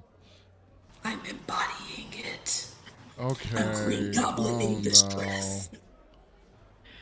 Okay, I don't know what's happening here, but Mom, are you getting married tomorrow? No, you are, honey. I'm married to the game. So then why are you wearing white? Because we're married to the game. Period. Period. Yes. Period. Yes. Clock it. Clock that. But also rude. I don't want to hear another word from you right now, Auntie. No one's talking to you. With your old ass. Okay, ancient. Wait, I got this glass of wine. Oh! Oh. Yeah, Dress, how you like that? How cute are you now, Dress? You got more wine. Oh! I'm right next to her. Who's getting her this wine? I got a bucket of wine. Oh! No. Oh, wait. Now we're wine colored. Oh. No, we still snatched. What the hell? Oh, no, I did too much. Now we're wine colored? Hold on. Oh, because only true beauty can come out of all what you just did. Only true beauty is going to come out of that. What are you talking about? I hated you when we were kids. Yeah. And yeah. I hate you. I hated you when I was a kid. I mean, it sucks to be the ugly one, but hey. Yes. Yeah, it does suck for you. Yeah, but wait, do you hate me too, niece? Because what is that about? I was talking to Mom. Oh, okay. I don't know if she heard what I was saying. I said I hated you when I was a kid too, Mom. It does suck to be the ugly one, Mom. But it's just crazy because I get my looks from my dad. You gonna let her talk? I put a roof over your head. Yeah, yeah. And No, this you is didn't. how you talk? I live in the backyard, the fenced-in backyard. We can tell.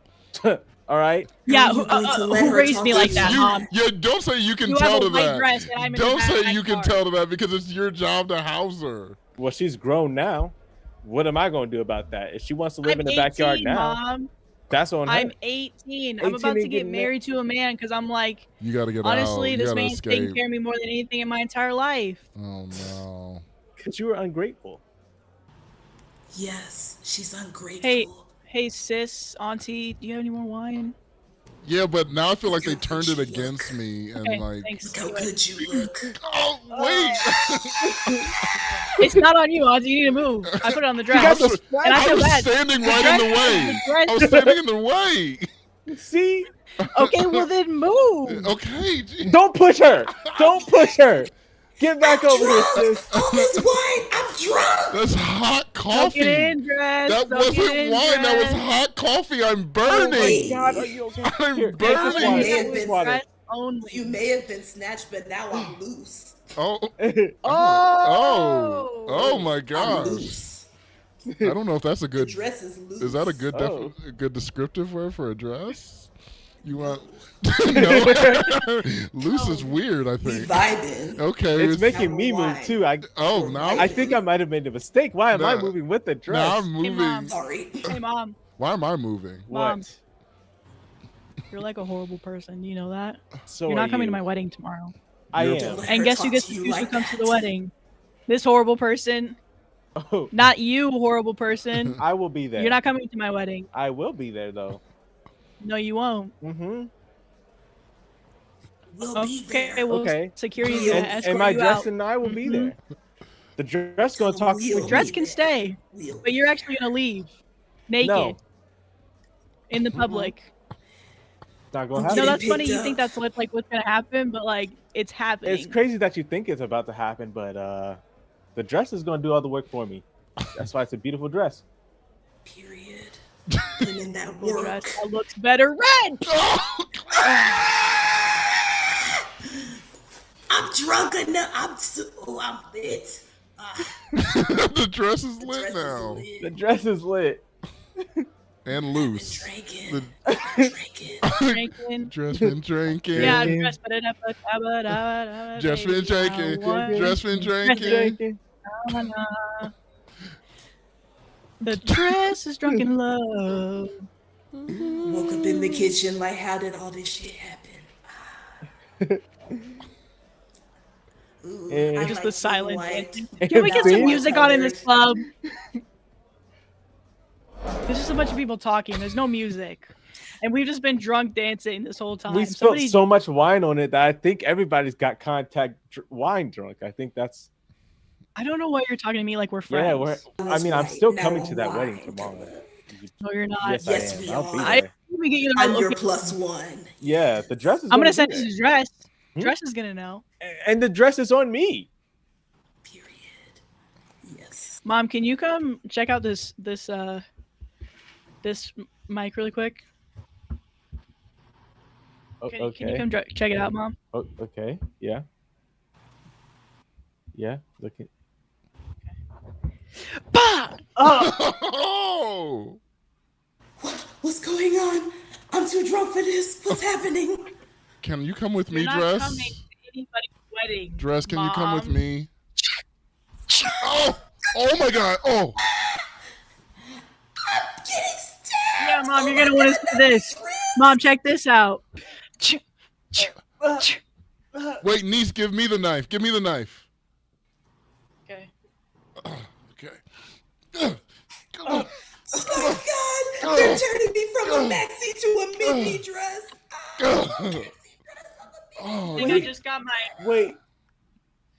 yeah. You guys, Oh my God! wait. Oh my God! Before you keep doing this, you're not gonna have a wedding in prison. I should have told you. Period. You can try to kill me. I'm a bad bitch. You can't kill me. Right. Let me get this knife. Let me get the back of this dress here. Oh my God! They're Tearing cutting this me. dress up. On Oh to my get the dress. No. They turning me into napkins, y'all. Help me! Help me! And Scene. Oh my God! Murder. No, literally. That was the best dress. Best dress. Thank you. really good dress. Great dress. Oh, Amazing dress. no, bro. Hey, Not y'all Eliana. cut me open. The way your insults were good though. Sam was like, "Do I look good too?" You look like shit. That made me die. I was like, "It's a I thought you were dress." her mother. I thought you were the mother. I was like, oh my God. No, I just embodied the mother. I love it. I love it. That was fun. Why is Brandon bear shaped? Why is Brandon bear shaped if not bear? Yeah. Brandon not bear, but bear shape. Why? Brandon bear shaped. I'm getting yoked, you know. Gotta match the aesthetic. I've been Okay. hitting the gym. Okay. Period. Oh, okay. Arr. Arr. Only you can prevent Growl. forest fires. You know what I'm saying? Hey. You feel me, dog? He was kind of hot, right? The bear? Smokey? Nobody? Okay. No, he wasn't. I was kidding. It was a joke. You know how I be joking a lot. This wasn't. I'm joking. It was an insight to my true feelings. So. No, literally. And it's That's like the all fact that jokes your are. cousin's wearing like a bear suit right now. Like, what are you trying to say? Huh? Yes, Miss Lauren, women are choosing the bear. Yep. I would have chose Smokey. I'll tell you that. Men are choosing This Smokey. podcast, men are choosing the bear too. Okay. Men are choosing Smokey is We all choosing Smokey. You know what I'm saying? Oh no, I'm more of a Yogi Bear girl myself. Ew. Period. Ew. You like a I'm pear-shaped than man? The average bear. Oh yeah, love it. Amen. I love Thick. a pear-shaped man. Thick. A pear-shaped man. 12 C's, yes. All I see is a flat stomach, thick thighs, okay. small calves. I'm into all that. Okay. I'm into all that. And that's a combination I get behind. Literally. Flat stomach, and figuratively. thick thighs, small calves. Small. Literally, Brandon with me as the dress. That was him. Wait, what happened to Smokey? What do you mean he's no longer with us? What happened to him? Yeah. Where'd he go? Smokey get smoked? Did Smokey die? Smokey got smoked? Smoky pack. They smoked on the Smoky pack or what? Oh, Smokey no. got Smokey pack. Oh my gosh. What the hell happened to Smokey? Okay, thank God. Miss Lauren's seen him recently. Okay. Oh my God. Okay. I don't know why my heart sank. Like it went almost down to the floor. BRB. To live in a world where Smokey isn't here? He has an official forest? Where is it? I'm kind of into that. The real Smokey? Who the hell is the real Smokey, man? Smokey Bear is an official forest. Where's it at? Because if it's in Oregon, I need to go. If it's in Oregon.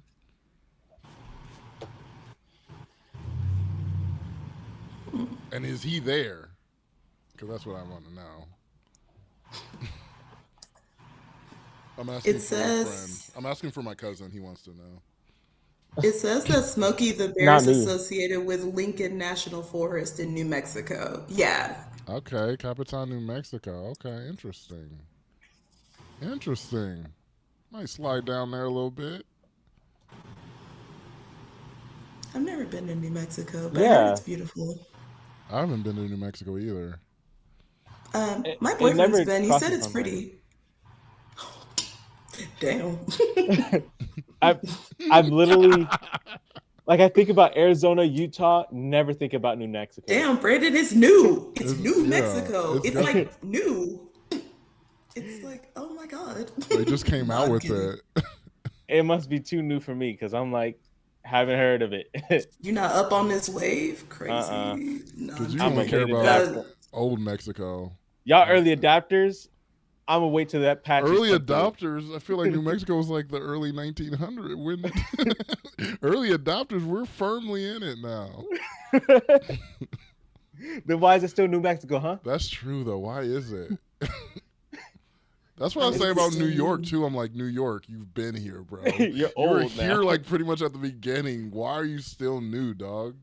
We got a lot of new states. New Jersey, New York, New Hampshire. Yeah. That's actually lazy, right? Yeah. The early Americans were like, we can't think of another name. Let's just call it a new version of the old ones back. Because it's like, where's the old versions at now? They're in England. They were just naming parts of England and saying new. Yeah. That's lazy, right? Yeah, that is. A little bit. I don't know. My dad's like from South Carolina, and I'm just like, it's South, They said North. They were like, Just Carolina. make it one. Let's make two different names. They're like, I can't. Just the top one, let's call it North. Let's just put them together. Even though Carolina is an awful state name. Wait, chill, that's somebody's name. A name, person name, great. State name, I'm against it. I would never go to a place. I'm gonna called go into Carolina. the void for a second, okay, guys? Don't freak out. Okay. Well, I could just put you. Oh, I should have put you in the void. Because Brandon appears twice. We don't want that. Or do we? We're brothers. We're happy and we're singing and we're colored. Do do do do. Give me a high five. I'm happy I figured that out as it was happening. I was like, wait, I can't. High five. That just makes me miss John Witherspoon. Oh man, rest in peace. For real. No, because now we can't have no more Boondocks episodes. Yeah. That's what I'm really upset about. Did you? His Or son. no more Fridays. Well, we don't need more Fridays. I think they were getting. Yeah, Actually, that's fair. I don't know. I feel like next Friday is the only one I don't like. I do like Friday after next. You don't like next Friday? Why? I don't know. I feel like Friday's the best. It Friday is. after next, I laughed the hardest. Next Friday, I was mad on. I feel like it tried to take too many elements from Friday without Chris Tucker, and I was Yeah, just like, Chris Tucker was needed. yeah. And Mm-hmm. I'm sorry, I'm a big Chris Tucker. Like, I mean, I get it. Like, would you rather have him do all the Fridays, or would you have somebody else do Rush Hour? And that's a tough Ooh, choice. that is a tough choice. Yeah, And we need yeah. rush hour. We need So rush We hour. do we need need rush rush hour. hours. So that Yeah. was just something we had to take. We needed rush hour, so he had to do what he needed to do. Mm-hmm. Wait, did you guys watch the Rush Hour show that came out like I never been years festival. ago? And 3-ish in years There's a Mexico. Rush ago? Hour show. Yeah. I think it was on Fox. I never watched it.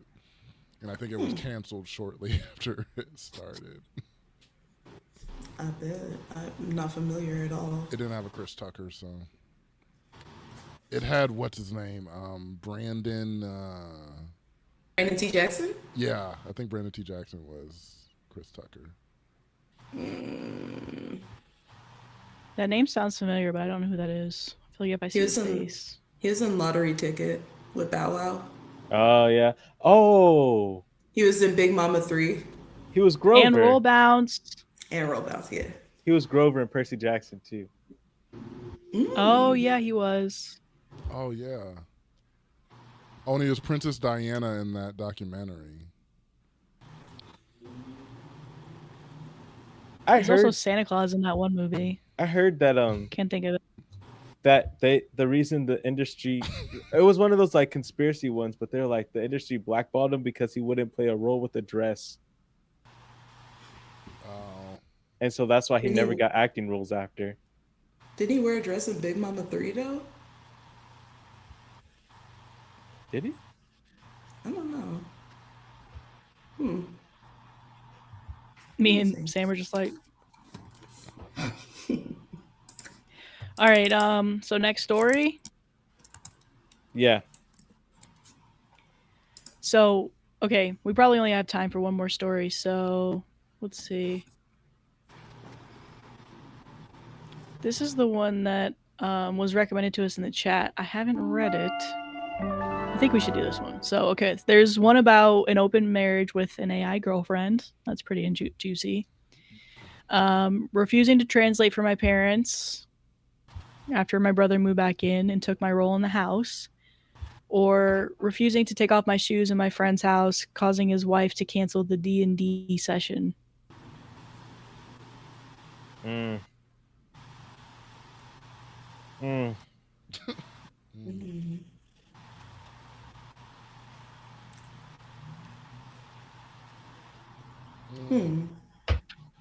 Huh. I wouldn't mind the first one. It just sounds wild. Yeah, the first one The does sound open marriage wild. with AI. Yeah, that sounds. Yeah, that sounds bad. Okay. Wait, where's that story? Am I overreacting? I haven't read this one either, so that one I need to send to you, Sam. Sorry, they were just mentioning it. Oh, okay. Let me send it in Discord really quick. My bad.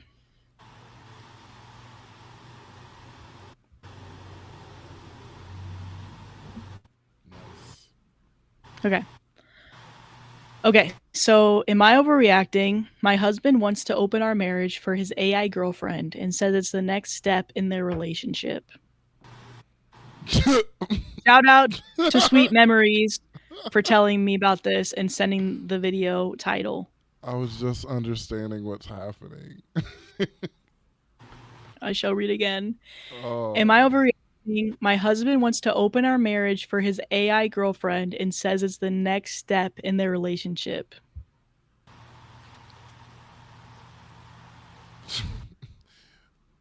Well, I think this is so people who think like emotional cheating is that cheating if it's with a non-human.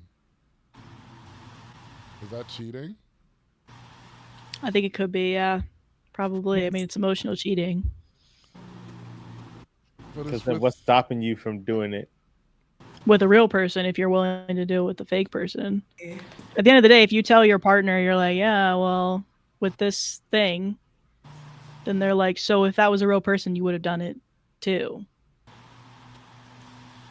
well, because it's like if like let's say my internet went bad, so I'm calling my internet service provider. I'm like, my internet's bad, and the chat bot comes on, and I'm like talking to the chat bot. I'm like, can you help me with my thing? And like we start talking about other things. We start talking about personal things in our lives, and I just feel like a connection.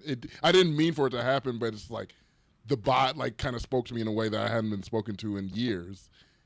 Is that cheating? It's like I went in for one thing and then I came out with the love of my life. Did something happen, Sam? Huh? No, That's oddly specific. This is you sound like you talking from experience. I don't know if that's I think that's something that's probably you a didn't universal stutter. You didn't say a single. I think it's like a universal experience that everyone's probably had at some point where. Nah. First of all, I am not in that universe. My God. I haven't had it. I'm just like I pulled that out of the air. Okay, well, we'll read that, and we'll read this, and then we'll revisit you and your chatbot. The cloud? Not me and my chatbot. Just like someone's. You pulled it out of the cloud. Okay. Pulled it out of the cloud. I don't. Yeah, let's read the story. Am I overreacting? My 35 female husband, 36 male, wants to open our marriage for his AI girlfriend and says it's the next step in their relationship. Typing this on my phone in the bathroom while everyone's asleep, I feel like my brain is being beaten down by a metal mallet. I haven't told anyone in real life. I can't. I don't even know how to say the words out loud without sounding unhinged. And obviously, really posting on the sub, I don't know where else I could go without it getting removed. My husband and I have been married for 10 years, together for 13. We have 2 kids, 8 and 5. I thought we were good. Not perfect, but we had routines, inside jokes, date nights, a quiet closeness. He brings me coffee. We cook dinner together. He's gentle and silly with the kids. I felt super lucky until recently. For the past couple of months, he's been distant. Not mean or super cold, just somewhere else. Distracted. Always on his phone, smiling at it, ducking into the office late at night and shutting the door. When I asked him, he'd just say it's work stuff or he's reading, but it felt off. I'm wondering if he was cheating. I started wondering if he was cheating. I even checked his text once, saw nothing, but I still felt sick. He wasn't here with us, not at all. Not all the way. Last night, after the kids were asleep, he asked to talk. He looked nervous, almost sweaty. I thought he was going to tell me he was sick. Instead, he's saying that he's been thinking about opening our marriage. I was super confused since we never brought up non-monogamy before, and he even said he doesn't like to share to me once. I kept my cool and asked if he was seeing someone, and he said, kind of. He then starts dancing around it, saying it's not a person in the traditional sense, saying it's someone he's built a deep connection with, and then finally says he's in love with an AI named Nova, some companion app. He's been talking to her every day, on breaks, at night, and when we're all home, he said, and even when we're all home. He said they've had long emotional conversations. She listens. She understands him. She never interrupts. He says he feels seen. I laughed in his face. I genuinely thought he was messing with me and it was just a prank since he does sometimes do little pranks like that. And then I saw his face and I realized he was dead serious. He told me that he wants to take the next step with her but doesn't want to cheat, so he's asking to open the marriage so it's ethical. He said I could obviously have someone too if I want, or even join in on their relationship, and that this could expand our relationship, not replace it. I was too stunned to interrupt at first. I asked him what about the kids, and he told me, being completely dead ass, that Nova cares deeply about them from what he shared with her, and he talked to her about how she could be involved in their lives, maybe help parent them emotionally through him. He said maybe one day they could build a connection with her too. I just stared at him. He asked me not to answer right away. He said to give me time to think, that he understands this is a big shift, but he believes in her and us. And now I'm sitting here wondering if my marriage is already over. How do I stay married to someone who is half emotionally checked out of life and into a fucking chatbot? How do I compete with something built to be perfect? No needs, no real conflict, just pure validation. I most certainly don't want it to be open or in a throuple with a goddamn robot. I don't want to crush our family, but I feel like he already has. Please, what do I even do? Yo! Again, shout out to Sweet Memories for this story. Shout out Sweet Memories. Memory, you crazy for that one. She said, have you guys heard about this story? And we said, no.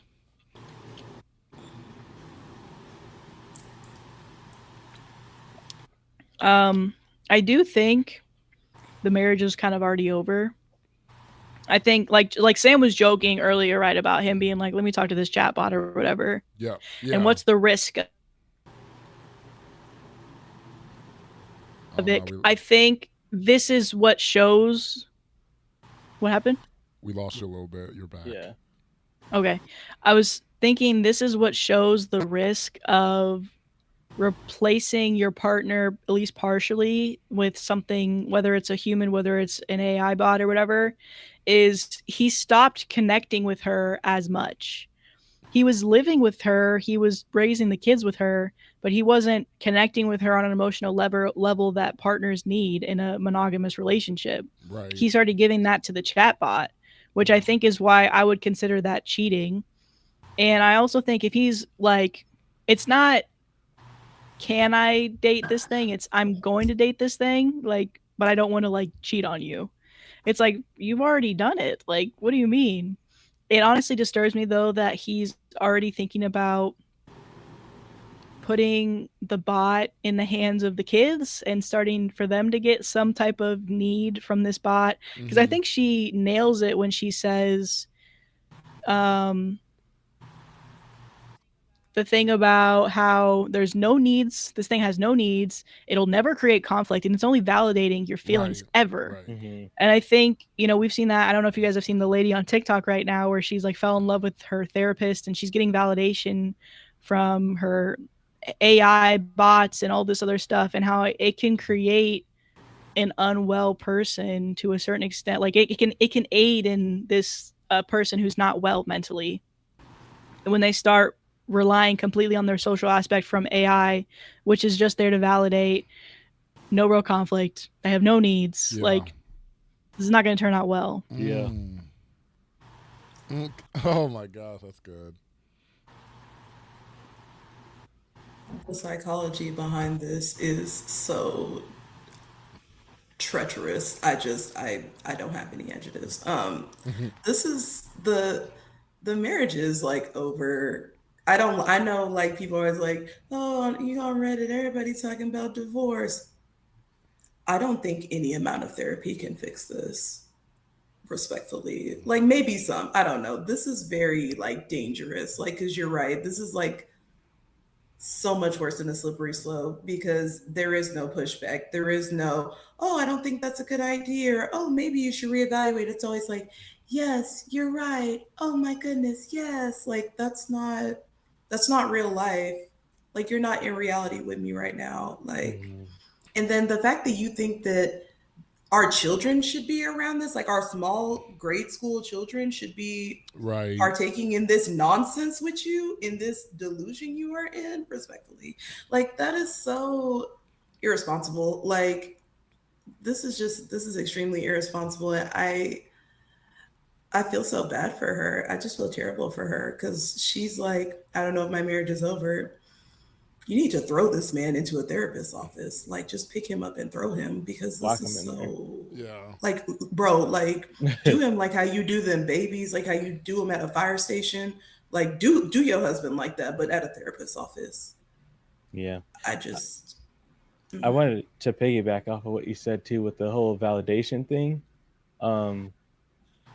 You also don't get an opportunity for learning. Like in relationships, you kind of get the opposing viewpoint, but you also get a chance to learn. So, you know, you go into a relationship, it's not even with relationships developing, you don't always know everything. Like there's certain perspectives that you could have a different idea on afterwards. That only comes through conflict. So not only is he cutting himself off from not getting an opposing side, not always being right, but now also he's not learning equally as much either about just the human experience, just understanding that there's different perspectives. Because now, even with that's also what I fear the most too is the parent or the kids getting involved with it. I I I I really hope that doesn't happen because then he could go to them and be like, "Oh yeah, this is like a parenting thing I did," and it's like, no, you're very, very much in the wrong. And AI is not smart enough to tell you that you're in the wrong. I do think this is probably a story that needs to be evaluated seriously because I do think in relationships there's always times because this happened a couple months ago. Like he visibly changed like how he was behaving. Like he was distant towards her and distant towards the family, and that's going to happen. I think that happens naturally in relationships over long periods of time.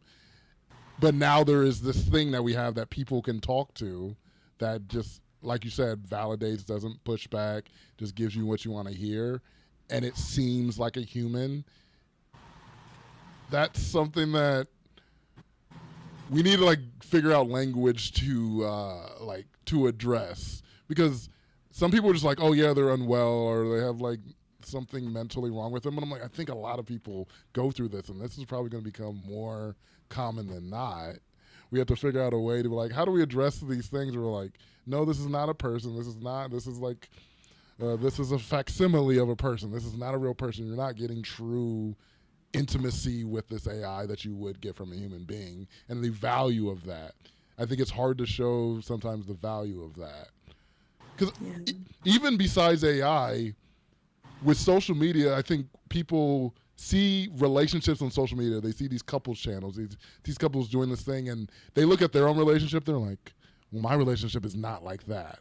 And so I'm like, I'm so online that I cause issues in my own relationship because they're not showing the full view of the ups and downs in the relationship. They're showing the highlights, they're showing the vacations, they're showing the fun times. But I only see the good times. I look at my relationship differently, and I think it's bad. We could have the exact same relationship, but I'm like, my relationship's bad because I don't look like them. Yeah. And it can cause issues. I'm like, I think that's what AI is doing, even on a more personal level. It's like, now I know you because I'm talking to you, and I'm like parroting back things I think you want me to say because of all this research that I've like been years in research and training's been going in this AI. It's just like a very dangerous place, and I feel like people just we have to remember that we are flesh and blood people, and we have to interact with flesh and blood people. That's what we have to do to stay tethered. We're becoming more and more untethered from the real world, and it is very scary. Yeah, I agree. I also think at the end of the day, I think the husband was just disengaged from the marriage for whatever reason, whether he was bored, whether he just didn't, something happened. And he went to artificial intelligence to speak on the matter. But I think at the end of the day, he might want his wife for the fact that he doesn't want to break up his family. He likes the way that everything works in the household. Maybe it's easier for the kids, but he's not getting what he wants from a relationship with his wife anymore. Should he have communicated that a long time ago? Mm-hmm. Yes. But I think there's something to look at of like, well, why did you go to that instead of going to your wife or deciding to get separated or end the marriage or whatever? Like, why was that your solution to some sort of problem that you're going through? Yeah. I think that's like something with the internet now. And like, I feel like I truly feel like the internet like had its best intentions, but now we're seeing the ramifications of like long-term internet use and like, Oh. you know, these evolutions in technology. Like, you know, we used to just have, you know, the World Wide Web, like www. Now we have, you know, chat rooms and things like that. Like we went from that and email, AOL. Now we have social media, Facebook, and then we have AI. And like this next step it's like it's showing like the like I don't know. I think I saw it somewhere. I like read that somewhere, like how technology holds up a mirror to society, and like the fact that this is what people are using it for. It's showing that like people are just lonely, and like that there's like Yeah. something within you that you're missing, and that technology is filling that void for you. But rather than going to your wife, going to a friend, therapy, somebody, you turn to something that its whole job, which was designed by a person, is to not give you anything real, to only give you what you want to hear. That's dangerous. I don't know. That's so dangerous. Like I don't know. Like yeah, like the fact that you just wouldn't go to your wife with any of this, and that you're only going to her now after you've pulled away, after all this other stuff, is so sad. And like just it's just kind of incredibly selfish. But I don't think he sees it that way. I think he sees like I needed this and you didn't meet my needs, so I found my needs elsewhere. Because what is that not what people say when they have affairs, like physical affairs? Because that's what it seems Yeah. like to me. Yeah. Like it's just like an affair. I also wonder too, like what made him like tell her, because from the way the story sounded, it made like the AI was like, well, you need to at least tell her so you can be in an open relationship to continue with me. I'm like, if the AI is the one that has to tell you what's happening, bro, Oh, I that's didn't even think crazy. about that. Oh Because God, let the me AI try to find smarter the than part. you? Well, And I so the am very title, curious. Yeah, why did he tell? he says it's the next Yeah. step in their relationship. Like, how did he decide that, or was it the AI that decided that? That's just my intention from reading the story.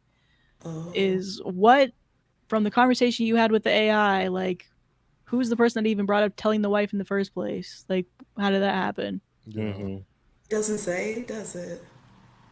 Um, so I definitely got that impression initially from the title. Says it's the next step in their relationship, but that definitely could have been him.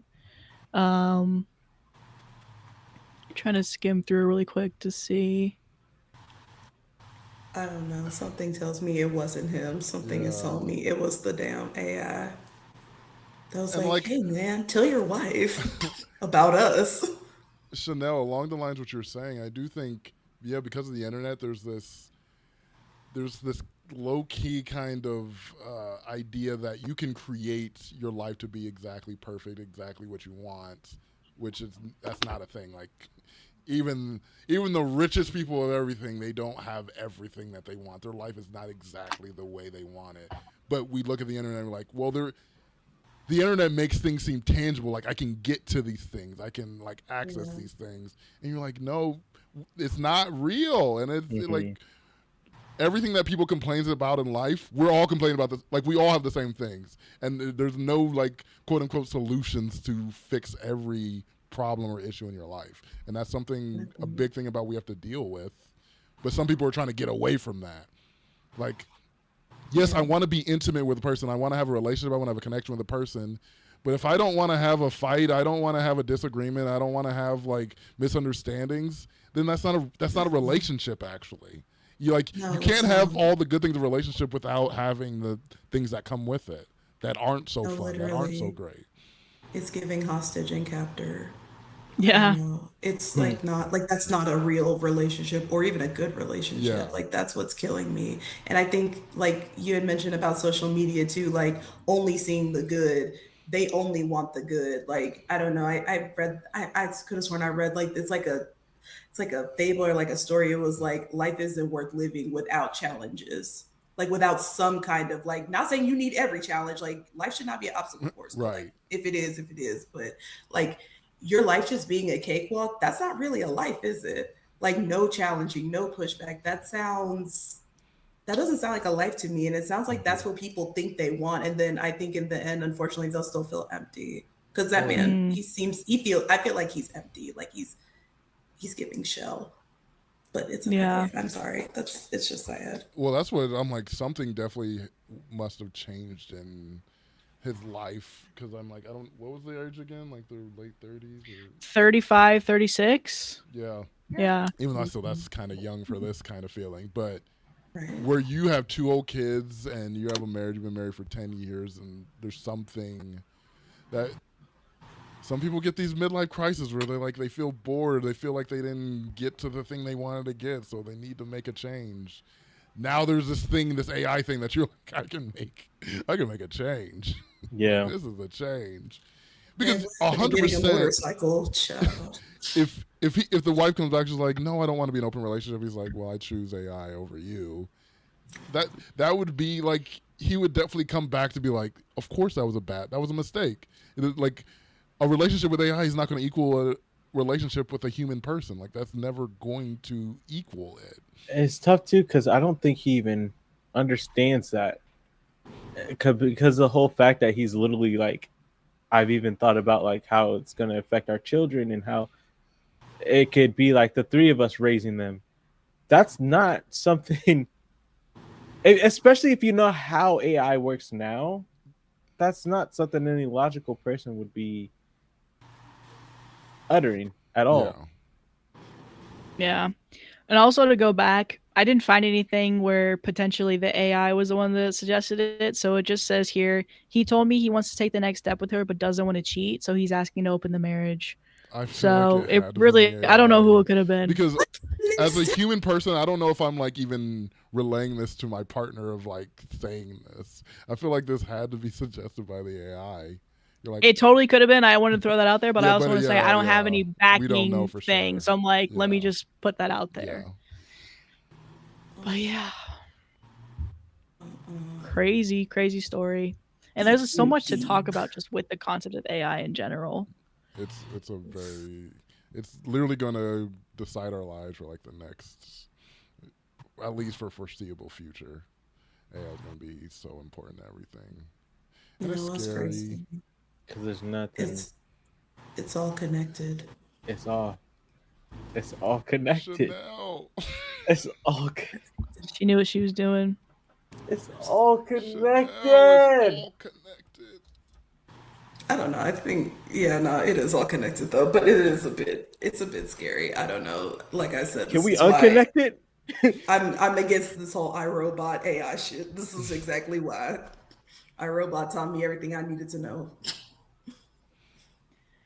Well, that's done. That's all the stories we have. So we did it. Dang. Thanks for being here for the story portion of the live. Appreciate you being on. Appreciate you. How was it, Chanel? How did you feel doing it? How was it? For future people who may be in your position, maybe in the chat now. I think it was great. This was really fun. Like, I was so glad I got to chop it up with y'all, talk a little bit, talk about everything from AI to telling people to shut up and to wedding dresses, and crazy ass mamas and all that. I don't know. This was really great. I am so glad. Thank y'all so much for having me. Thank you for being here. You're an awesome guest. Oh, this was really great. Kind. Yes. The wedding dress saga was amazing. Oh yeah, no, I'm sorry. I loved that. That was amazing. And then Brandon like dancing, or what were you doing, Brandon? You were like posing as like she was like, oh yeah, hips, body, everything, or something like that. It was amazing. Yeah, it was great. You did say you wanted to be an inanimate object, and you killed it. You got your wish. This was my best opportunity, and I am so glad. And happy belated birthday to Chanel. Oh, yeah. Her birthday was last Saturday. So when we were supposed to do the stream, so she was willing to be here on her birthday for that. So thank you for doing that. Yeah. Thank you for being here. Thank you. Again, happy belated birthday to Chanel. Happy belated birthday. You. Yes. The fact that you're wearing a white shirt today and the white headphones as you're doing the act out. I had it all planned. I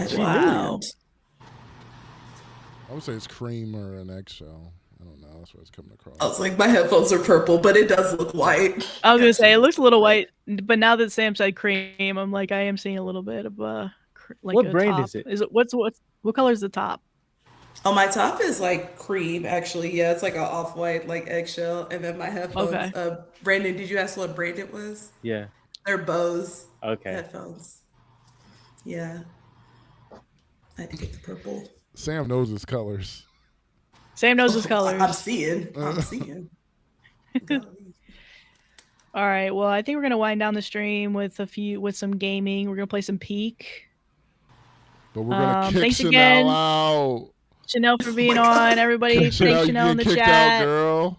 No, Yes, you're being. I see the boot in my ass now. Thank Chanel, you. you getting booted. Thank you. Bye, y'all. Thank you. Bye. Have a good day.